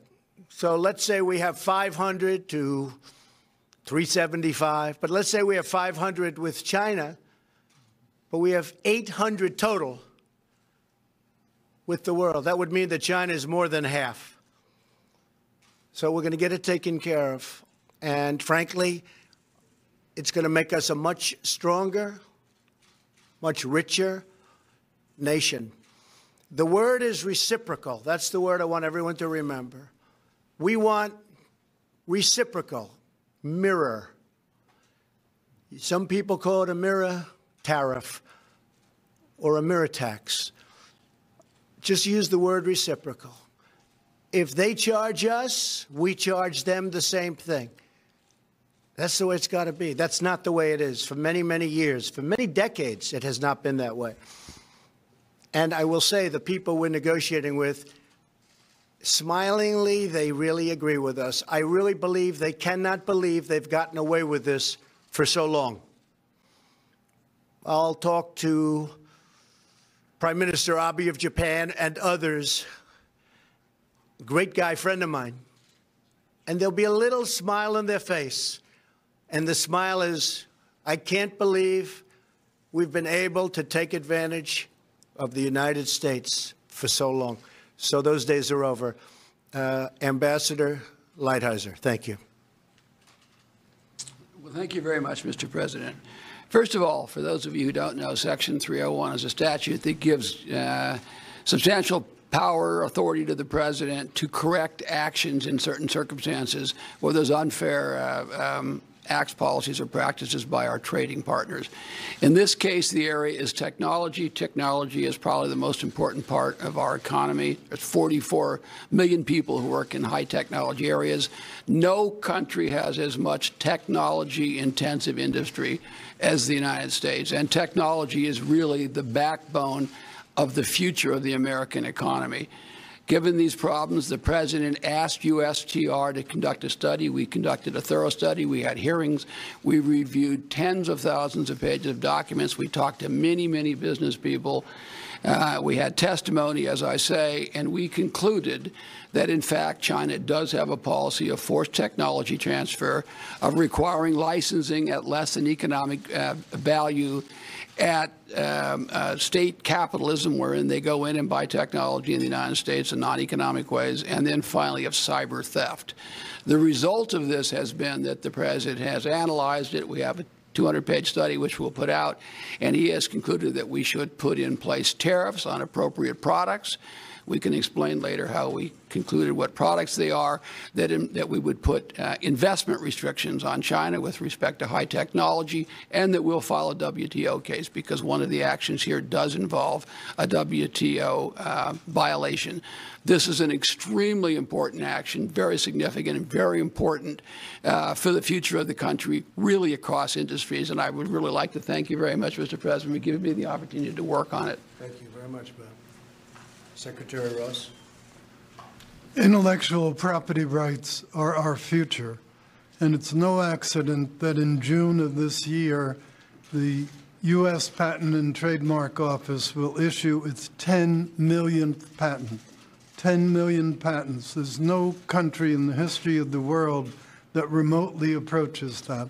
So the steel and aluminum actions we've taken deal more or less with the present.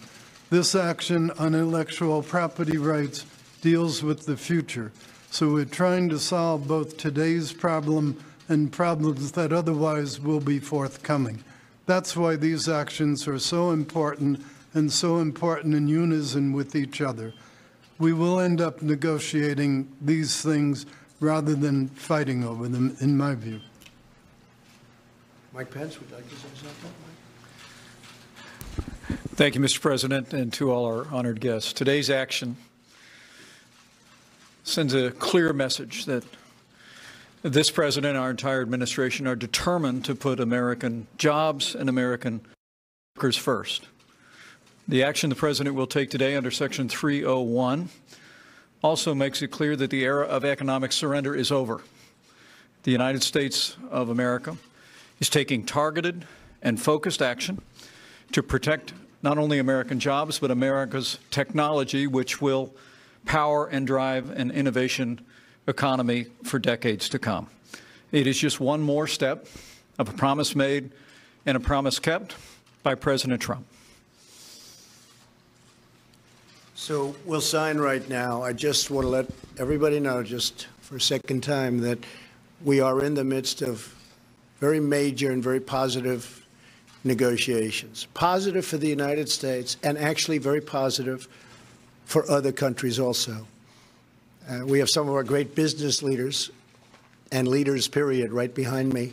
I may ask Marilyn Lockheed, the leading woman's business executive in this country, according to many. And we buy billions and billions of dollars worth of that beautiful F-35. It's stealth. You cannot see it. Is that correct? That's correct. Better be correct, right? Absolutely. Marilyn, please say a few words. Well, thank you, Mr. President. I would just say that this is a very important moment for our country in that we are a dual property, as has been. We are back here on the couch as well. And Dagan, I know you wanted to make a point about this. He said it was the first of many. This is a GAMP that is signed into action. We are back here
We're going to vote on it here in a few hours, and it's 2,200 pages.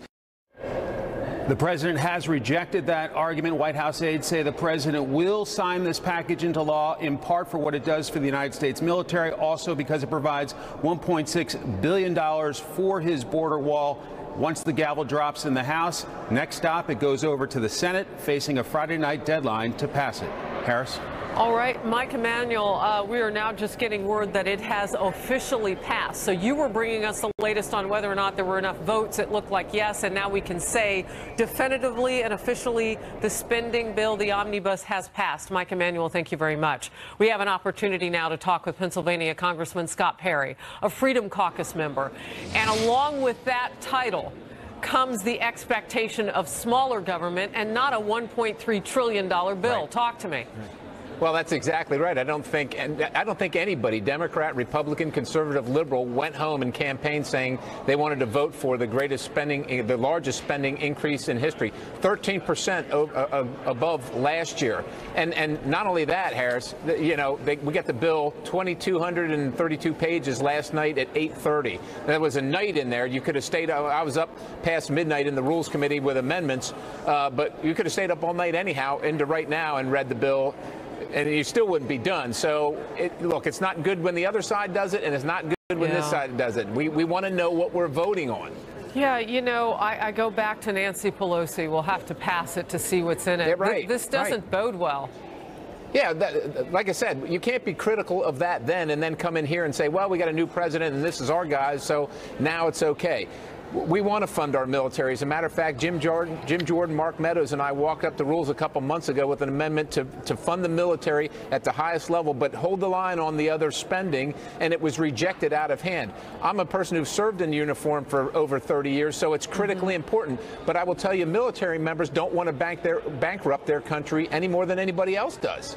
Yeah, you know, I'm writing down a couple of notes as you're speaking, Congressman Perry, because I'm wondering, where are the conservatives like you in the party? Are you kind of are you becoming more extinct in the Republican Party? I don't know how to put it any more delicately than that. Well, you know, look, when it comes to the swamp, there's one thing that the swamp agrees on. It's spending the taxpayers' money. There's always agreement to be found there when it comes to trimming the budget and pulling your belts in and so on and so forth, like homeowners have to do when they're managing their budgets.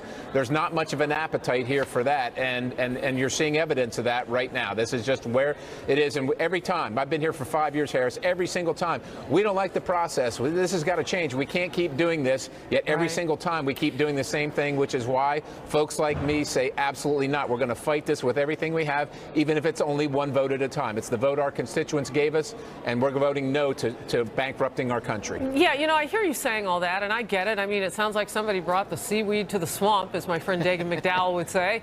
And I totally get where the president is on this, too, because he got some of what he wanted, and you can't let the government shut down again.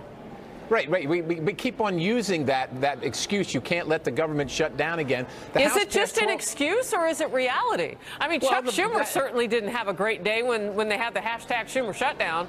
Right. And he didn't have a great day, nor should any of us have a great day. The one thing we're sent here to do is to prioritize the taxpayer spending of their the federal money. And the House passed 12 appropriations bills. How many appropriations bills did the Senate pass? They keep on working with this archaic 60-vote rule. And I will tell you, Harris, the two big things they got passed, a Supreme Court justice and tax relief for the American taxpayers, it took 51 votes. I think I got a news flash for them. The process that they're using now, these rules that aren't they're not enumerated in the Constitution. They just made them up over there, which is fine, but they don't work to progress our government in the 21st century. And they got to take a look at that. If they want to pass spending bills, they're going to have to get people on board. And if it only takes 51, that's where you have to be. What happens to this when it gets to the Senate, in your estimation? I mean, they vote next. The Senate, look, the deal is already cooked, the four corners, as we call it, the Senate leadership on both parties, the House leadership on both parties. They've negotiated this. Rank and file members like myself have been in town. We've been voting on other bills, waiting for them to bring this out. Not much input. people will say otherwise, but I'm telling you, nobody came to me and said, Representative Perry, do your people that you represent, do they support this? What would you like to see? Nobody asked that of me. And so we came to participate, not to take orders. Yeah, you know, I'm hearing a drumbeat on this. Representative Diane Black of Tennessee was on with me this week as well, and she felt like you described them as the four corners. She said just four people in the room deciding, and that no one had come to her. And I mean, look at her. Ways, Means, House Budget. I mean, committee chairman, exactly. Running for governor, been here for a while, has a clue about what's going on. Why is this happening? One of the reasons it's happening, once again, is because the Senate, look, we have our dysfunction in the House, too, but the Senate refuses to give up the 60-vote requirement on critical legislation like the spending package. And as long as that happens, then it becomes a negotiation with this cudgel of the government shutdown in the back, and that forces everybody into a corner where they don't want to be, and it forces us to accept the bad things that we have to take for the good things that the American people supported. And that's how, unfortunately, there are people, I think, in government that really like that system just the way it is, and they have no inclination to change it. You know, it's so quickly, before I let you go, what's so interesting about this is that this is sort of what the president forecast. That's why he was trying to get everybody to come to the point of the White House. Let's see what those four people, or even at that point only two people, would want. We saw a couple of empty chairs the first time with the Democrat side. But you want more seats at that table. We understand now why. $1.3 trillion adding on to the deficit, which does not make us stronger as a nation. It makes us indebted. It bankrupts us, and you got 435 members of the House, 100 members of the Senate, and four people are spending $1.3 trillion of the taxpayers' money. Something seems askew to me. Congressman Scott Perry, thank you very much. We appreciate your time. Appreciate it. Thank you. God bless you. You too. Let's bring in Fox News Sunday anchor Chris Wallace now. Well, you heard it. Whew, Chris. I mean, there's some House members, particularly conservatives, who are not happy about the situation right now and don't feel like they got seats at the table. Well, more important than them, I've been watching, and I'm looking at it now, the stock market in the lower right-hand corner of the screen. It was down 420 points. Now it's down, 400 points. It started when the president was talking about signing that tariff that would raise billions of dollars, tens of billions of dollars on Chinese imports. And then, of course, the passage of this spending bill. Market's not pleased, clearly, with what's going on in Washington today. Yeah, I mean, you're talking about a Wall Street situation, and what I understand that Congressman Perry is talking about is more of a Main Street situation because he's hearing from his constituents. But what are talk to me about what the options are here, though, Chris. I mean, we've already had a full shutdown and then kind of that little one in the middle that felt like a partial shutdown, and then you were facing another one tomorrow. So what are the options? Well, I don't know that there really are options. I mean, look, they last time after the shutdown, they passed a spending bill, a continuing resolution that gave them 6 weeks to get this done, and here they were where the 2,200 pages was dumped on the desks of the members of Congress in the House last night. And as you just heard from Congressman Perry, you could have been up all night, you wouldn't have been able to read this. And, you know, I thought he did have the intellectual honesty to say, you know, for all of our complaints about Nancy Pelosi and what the Democrats used to poll, that we, the Republicans, in his case, are doing exactly the same thing, which is passing this under cover of darkness, a few people making a deal, and everybody basically has to eat it. It's a lousy way to do business, but I'm not sure. Look, if you were to go to all the committees and what they call regular order, and they would have all their votes, do I think it would be any better? No, it's a deeply divided Congress, and you know, I don't see them changing anything soon. And I would say this about Congressman Perry and his complaints about the supermajority, the 60-vote majority. You hear Republicans say that when they're in the majority, but they've got less than 60 votes, in this case 51 votes. How would they feel if the Democrats were in the majority and they could rush things through with 51 or 52 votes, let's say during when Obama was president and they had a small Senate majority. So, you know, that's the idea, is that the Senate acts as kind of the cooling saucer of democracy, and you need to get some people from both sides and some bipartisan buy-in. You call it a cooling saucer. Republicans, as you heard from Congressman Perry, and I mentioned Congresswoman Diane Black as well, saying something very similar, but it still has to be functional. and that's been the criticism against the Senate, is that, you know, it's kind of baked in. Once it makes its way to the House, they don't really have much they can do about it. That's their take on it. Perhaps it's also speaking directly to the fact that it's just dysfunctional. You know, just ahead of this, maybe a couple of hours, Senator Mitch McConnell put out kind of the significant victories for the nation in the spending bill, why they're spending so much. Everybody understands the military spending. I think the 2.4% increase in military pay, people get that. What did the president get on his list, Chris, that you think he likes? Well, certainly that. And I think that may be the biggest thing. Well, we all like that. I mean, the military, yes. But yes, he got that's a little what I'm bit for talking the border about, wall. is that military spending, James Mattis, as Secretary of Defense, said that they couldn't continue to do business with these CRs and, you know, kicking the can down the road week to week, month to month, and that if they were going to have real serious military planning in the Pentagon, they needed major spending. Now, the price for that was, to get Democrats to agree to that, they had to increase spending a lot for social programs. A lot of Republicans don't like that. President did get $1.6 billion extra for the wall, but of course he wanted $25 billion so he could be assured of funding for the wall till its end. And of course, this is going to take him to the end of the year, but if Nancy Pelosi becomes a speaker and Democrats take the House, you can forget about them ever passing you know, full funding for the wall. So this is very much just a very partial and small down payment on what the president wants on the southern border. Well, you know, Chris, you mentioned Nancy Pelosi. She's been having kind of a tough time, and particularly on the issue of DACA, which didn't make it in here. So this doesn't help her in terms of the Democrats. We'll have to see what happens with her speakership, though. Great to have you on the program, as always. Thank you. You bet. Well, we are following a developing story. The lead lawyer for President Trump in the Robert Mueller investigation has resigned. We now have a statement from John Dowd, that attorney, that lead outside counsel, for you coming up. This is the president says he still wants to testify before Robert Mueller. A lot of this to break down. And you know who's on board? Judge Andrew Napolitano. He's next. Stay with us.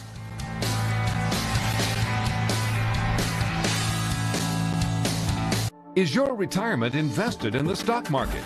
In our world of fake news, here's what they're not telling you. Gold has outperformed the Dow for the past 17 years. That's the real news. Numbers don't lie. In the year 2000, if you invested $100,000 in the Dow, it would be worth about $197,000 today. But had you diversified just 20% of that into gold, your investment would be worth $248,000, 26% more. Call Lear Capital, rated #1 by Consumer Affairs. Lear is your 5-star leader in precious metals IRAs. Get your free precious metals IRA guide. See how diversifying just a portion of your IRA into gold can help protect and grow your wealth. First-time investors, find out how you can get a $2,000 IRA bonus. Don't wait. Call 800-885-1700. 800-885-1700. Call now. Okay, folks.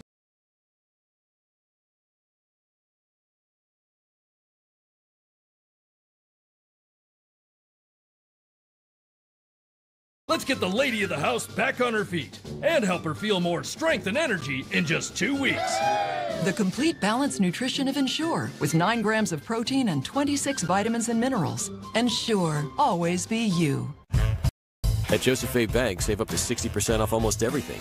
All 1905 and executive sport coats, $149. All dress shirts, 2 for $89. Plus, get all traveler suits, $249. And find exactly what you're looking for. The up to 60% off sale, only at Joseph A. Bank. The U.S. bankruptcy courts have established trusts to compensate those diagnosed with lung cancer or mesothelioma. $30 billion has been set aside for those suffering from asbestos-related diseases. Thousands of people have already received compensation. To learn more, contact us now for a free consultation. Call 1-800-950-MESO. For nearly 2 decades, we've been fighting for people with lung cancer and mesothelioma. Call us at 1-800-950-MESO. Lung cancer and mesothelioma. Don't fight it alone. This is where life expresses itself as an endless flow of energy. Are you ready? Atlantis. Bahamas at heart. Book by March 31st for the best summer rates at 1-800-ATLANTIS or AtlantisBahamas.com. It's okay that everybody ignores me when I drive. It's fine, because I get a safe driving bonus check every 6 months I'm accident-free. And I don't share it with Mom, right, Mom? Right. Safe driving bonus checks only from Allstate. Switching to Allstate is worth it.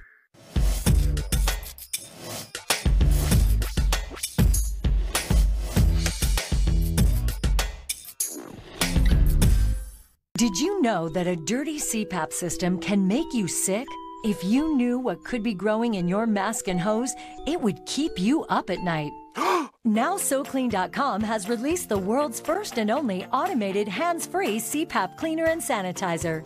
With its patented design, SoClean is fast, effective, and hands-free, killing 99.9% of all CPAP germs. Try SoClean now through this special TV offer free for 30 days. Just call 800-650-4157. My health has improved. It's simple to use, and I'm not worried about infections. SoClean works on all CPAP machines and popular masks, destroying CPAP bacteria, viruses, and germs without the daily hassle of washing your system by hand. Just place your mask in, close the lid, and in just minutes, voila! Sanitized and ready to use. Try SoClean risk-free for 30 days. This is a limited time offer. Call now, 800-650-4157. Or visit SoClean.com today. Let's take a look at some breaking news that's unfolding right now on the left side of your screen. Outgoing Secretary of State Rex Tillerson is giving his farewell remarks to State Department employees. We are monitoring this. Of course, we've seen him step up to a lectern recently saying he was leaving the State Department, and now he is officially saying goodbye to those people whom he has led at the State Department. And we move on now. A big exit from the president's legal team. John Dowd, President Trump's lead lawyer, outside counsel representing the president in Robert Mueller's Russia investigation, has resigned. His departure marking the most prominent shakeup for the president's legal team since he took over from the president's longtime personal lawyer, Mark Kasowitz, last summer. John Dowd gave this statement to Fox, quote, "I resigned Thursday morning, and President Trump graciously accepted. The president has a terrific case and has proved it to the special counsel, Robert Mueller, and his team in spades. This statement I made last week about the special counsel ending is no different than what I have told Mueller and his investigators on multiple occasions.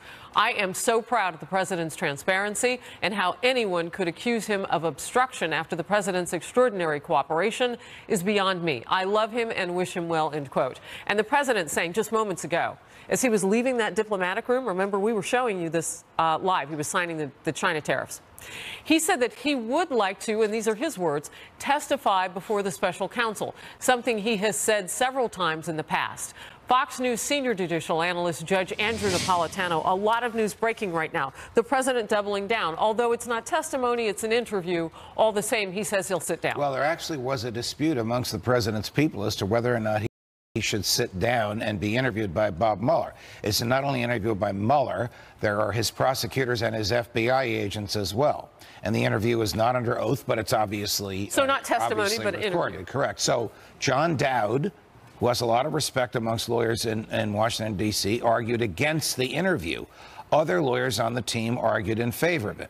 Now, for those of us who've been in this business for a long time, I can tell you it's a two varies, maybe three or four, very dangerous situation for any person to be in when you're in the crosshairs of a prosecutor, to talk to that prosecutor, particularly very skilled prosecutors and FBI agents. They may ask him about a loan from Deutsche Bank 20 years ago, which he'll say he remembers. He'll give contradictory answers today from what he said under oath in another environment that he doesn't recall, and you have a potential charge of misleading or lying. I know you're giving kind of a what-if kind of example so we understand it on your level, but don't you give the president and his team credit to know that if you don't know something at that moment, you say you don't know it at that moment. My goodness, we've had a crisis of misrememberings all over the place in the history of government. Simply saying, I don't know that right now, let me get back to you. What's the harm in that? The president is not a normal client.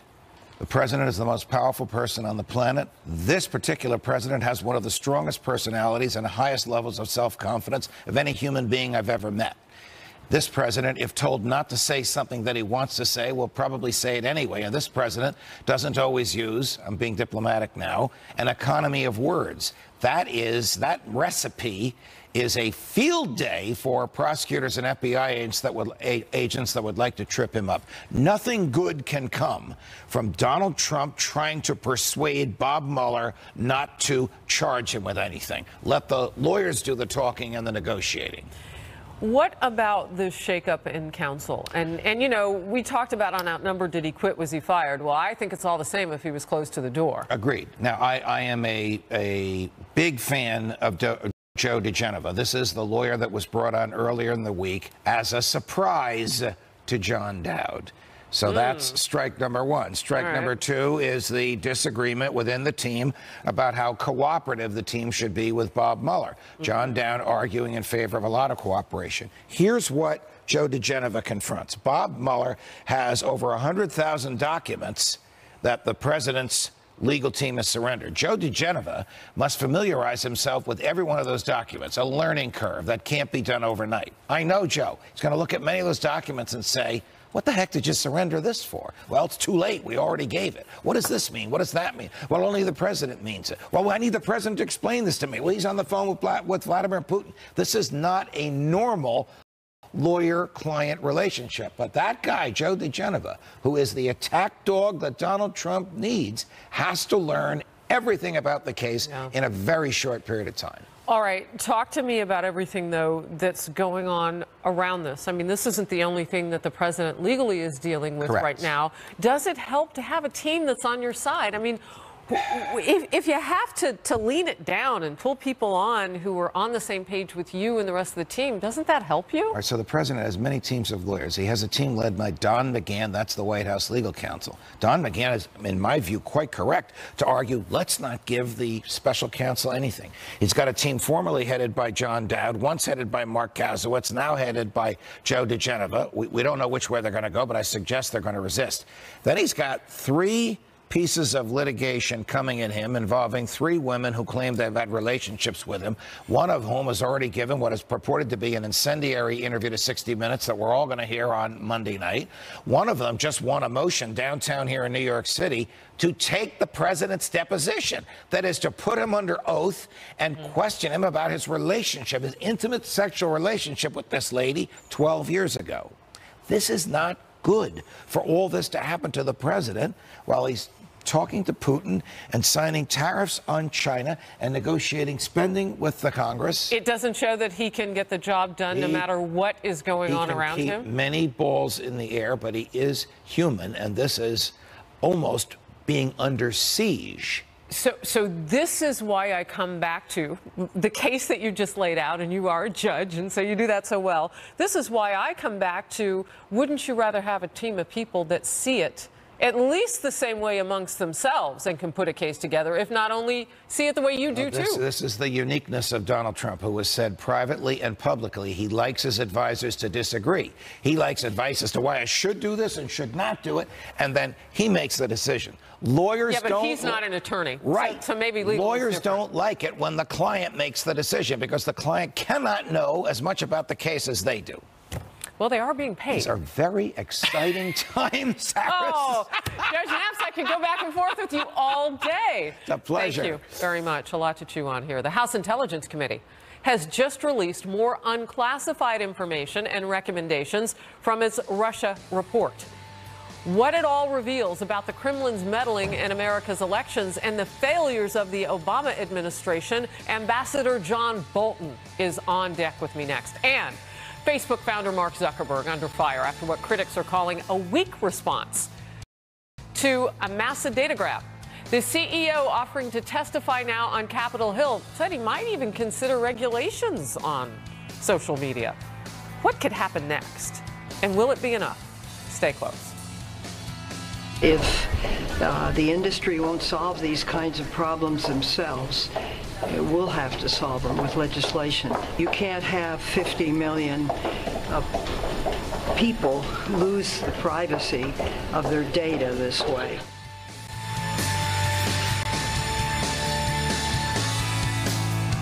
Are you a veteran and need money for your family? New Day USA can help. We earned a lot of VA benefits with our service, but the VA home loan benefit is a big one. If you want to use it to get cash, call New Day USA. VA loans are all they do. And don't let less than perfect credit hold you back. Even if you've been turned down for a VA loan by your bank, call New Day. They've been given automatic authority by the VA. They can often help veterans when other lenders won't. By refinancing up to 100% of your home's value, you could take out an average of $54,000 cash. You could use that money to pay credit card debt and other expenses, plan for retirement, and get back on your feet financially. Need money for your family? Call New Day USA and use the VA home loan benefit you've earned and deserve. Call 1-844-383-1546. Tired, aching legs, painful feet? Relieve your aching legs and feet today with Revitive Medics Circulation Booster. A drug-free and clinically tested medical device cleared by the FDA, Revitive stimulates your leg muscles to actively improve circulation, relieve aches and pains, and strengthen leg muscles. Easy to use. Just one session a day could make all the difference. Do more without aches and pains. For exclusive offers, go to tryrevitive.com or Amazon. Hello. Let's go for a ride on a Peloton. Let's go grab a couple thousand friends and chase each other up a hill. Let's go make a personal best, then beat it with your personal better than best. Let's go bring the world's best instructors right to you. Better yet, let's go bring the entire New York studio live. Let's go anytime, anywhere, with anyone who's willing. And let's go do it all right here. Ready to go? Peloton. Today, smart planning is helping the new New York rise higher than ever. As the world leader in unmanned aerial systems, we're attracting the world's best talent to central New York and turning the airport into a first-class transportation hub. All while growing urban areas into vibrant places to live and work. Across New York State, we're building the new New York. To grow your business with us in New York State, visit esd.ny.gov. I'm Jacqueline. Hi, I'm Heather. My name is Julene. I'm on Mac.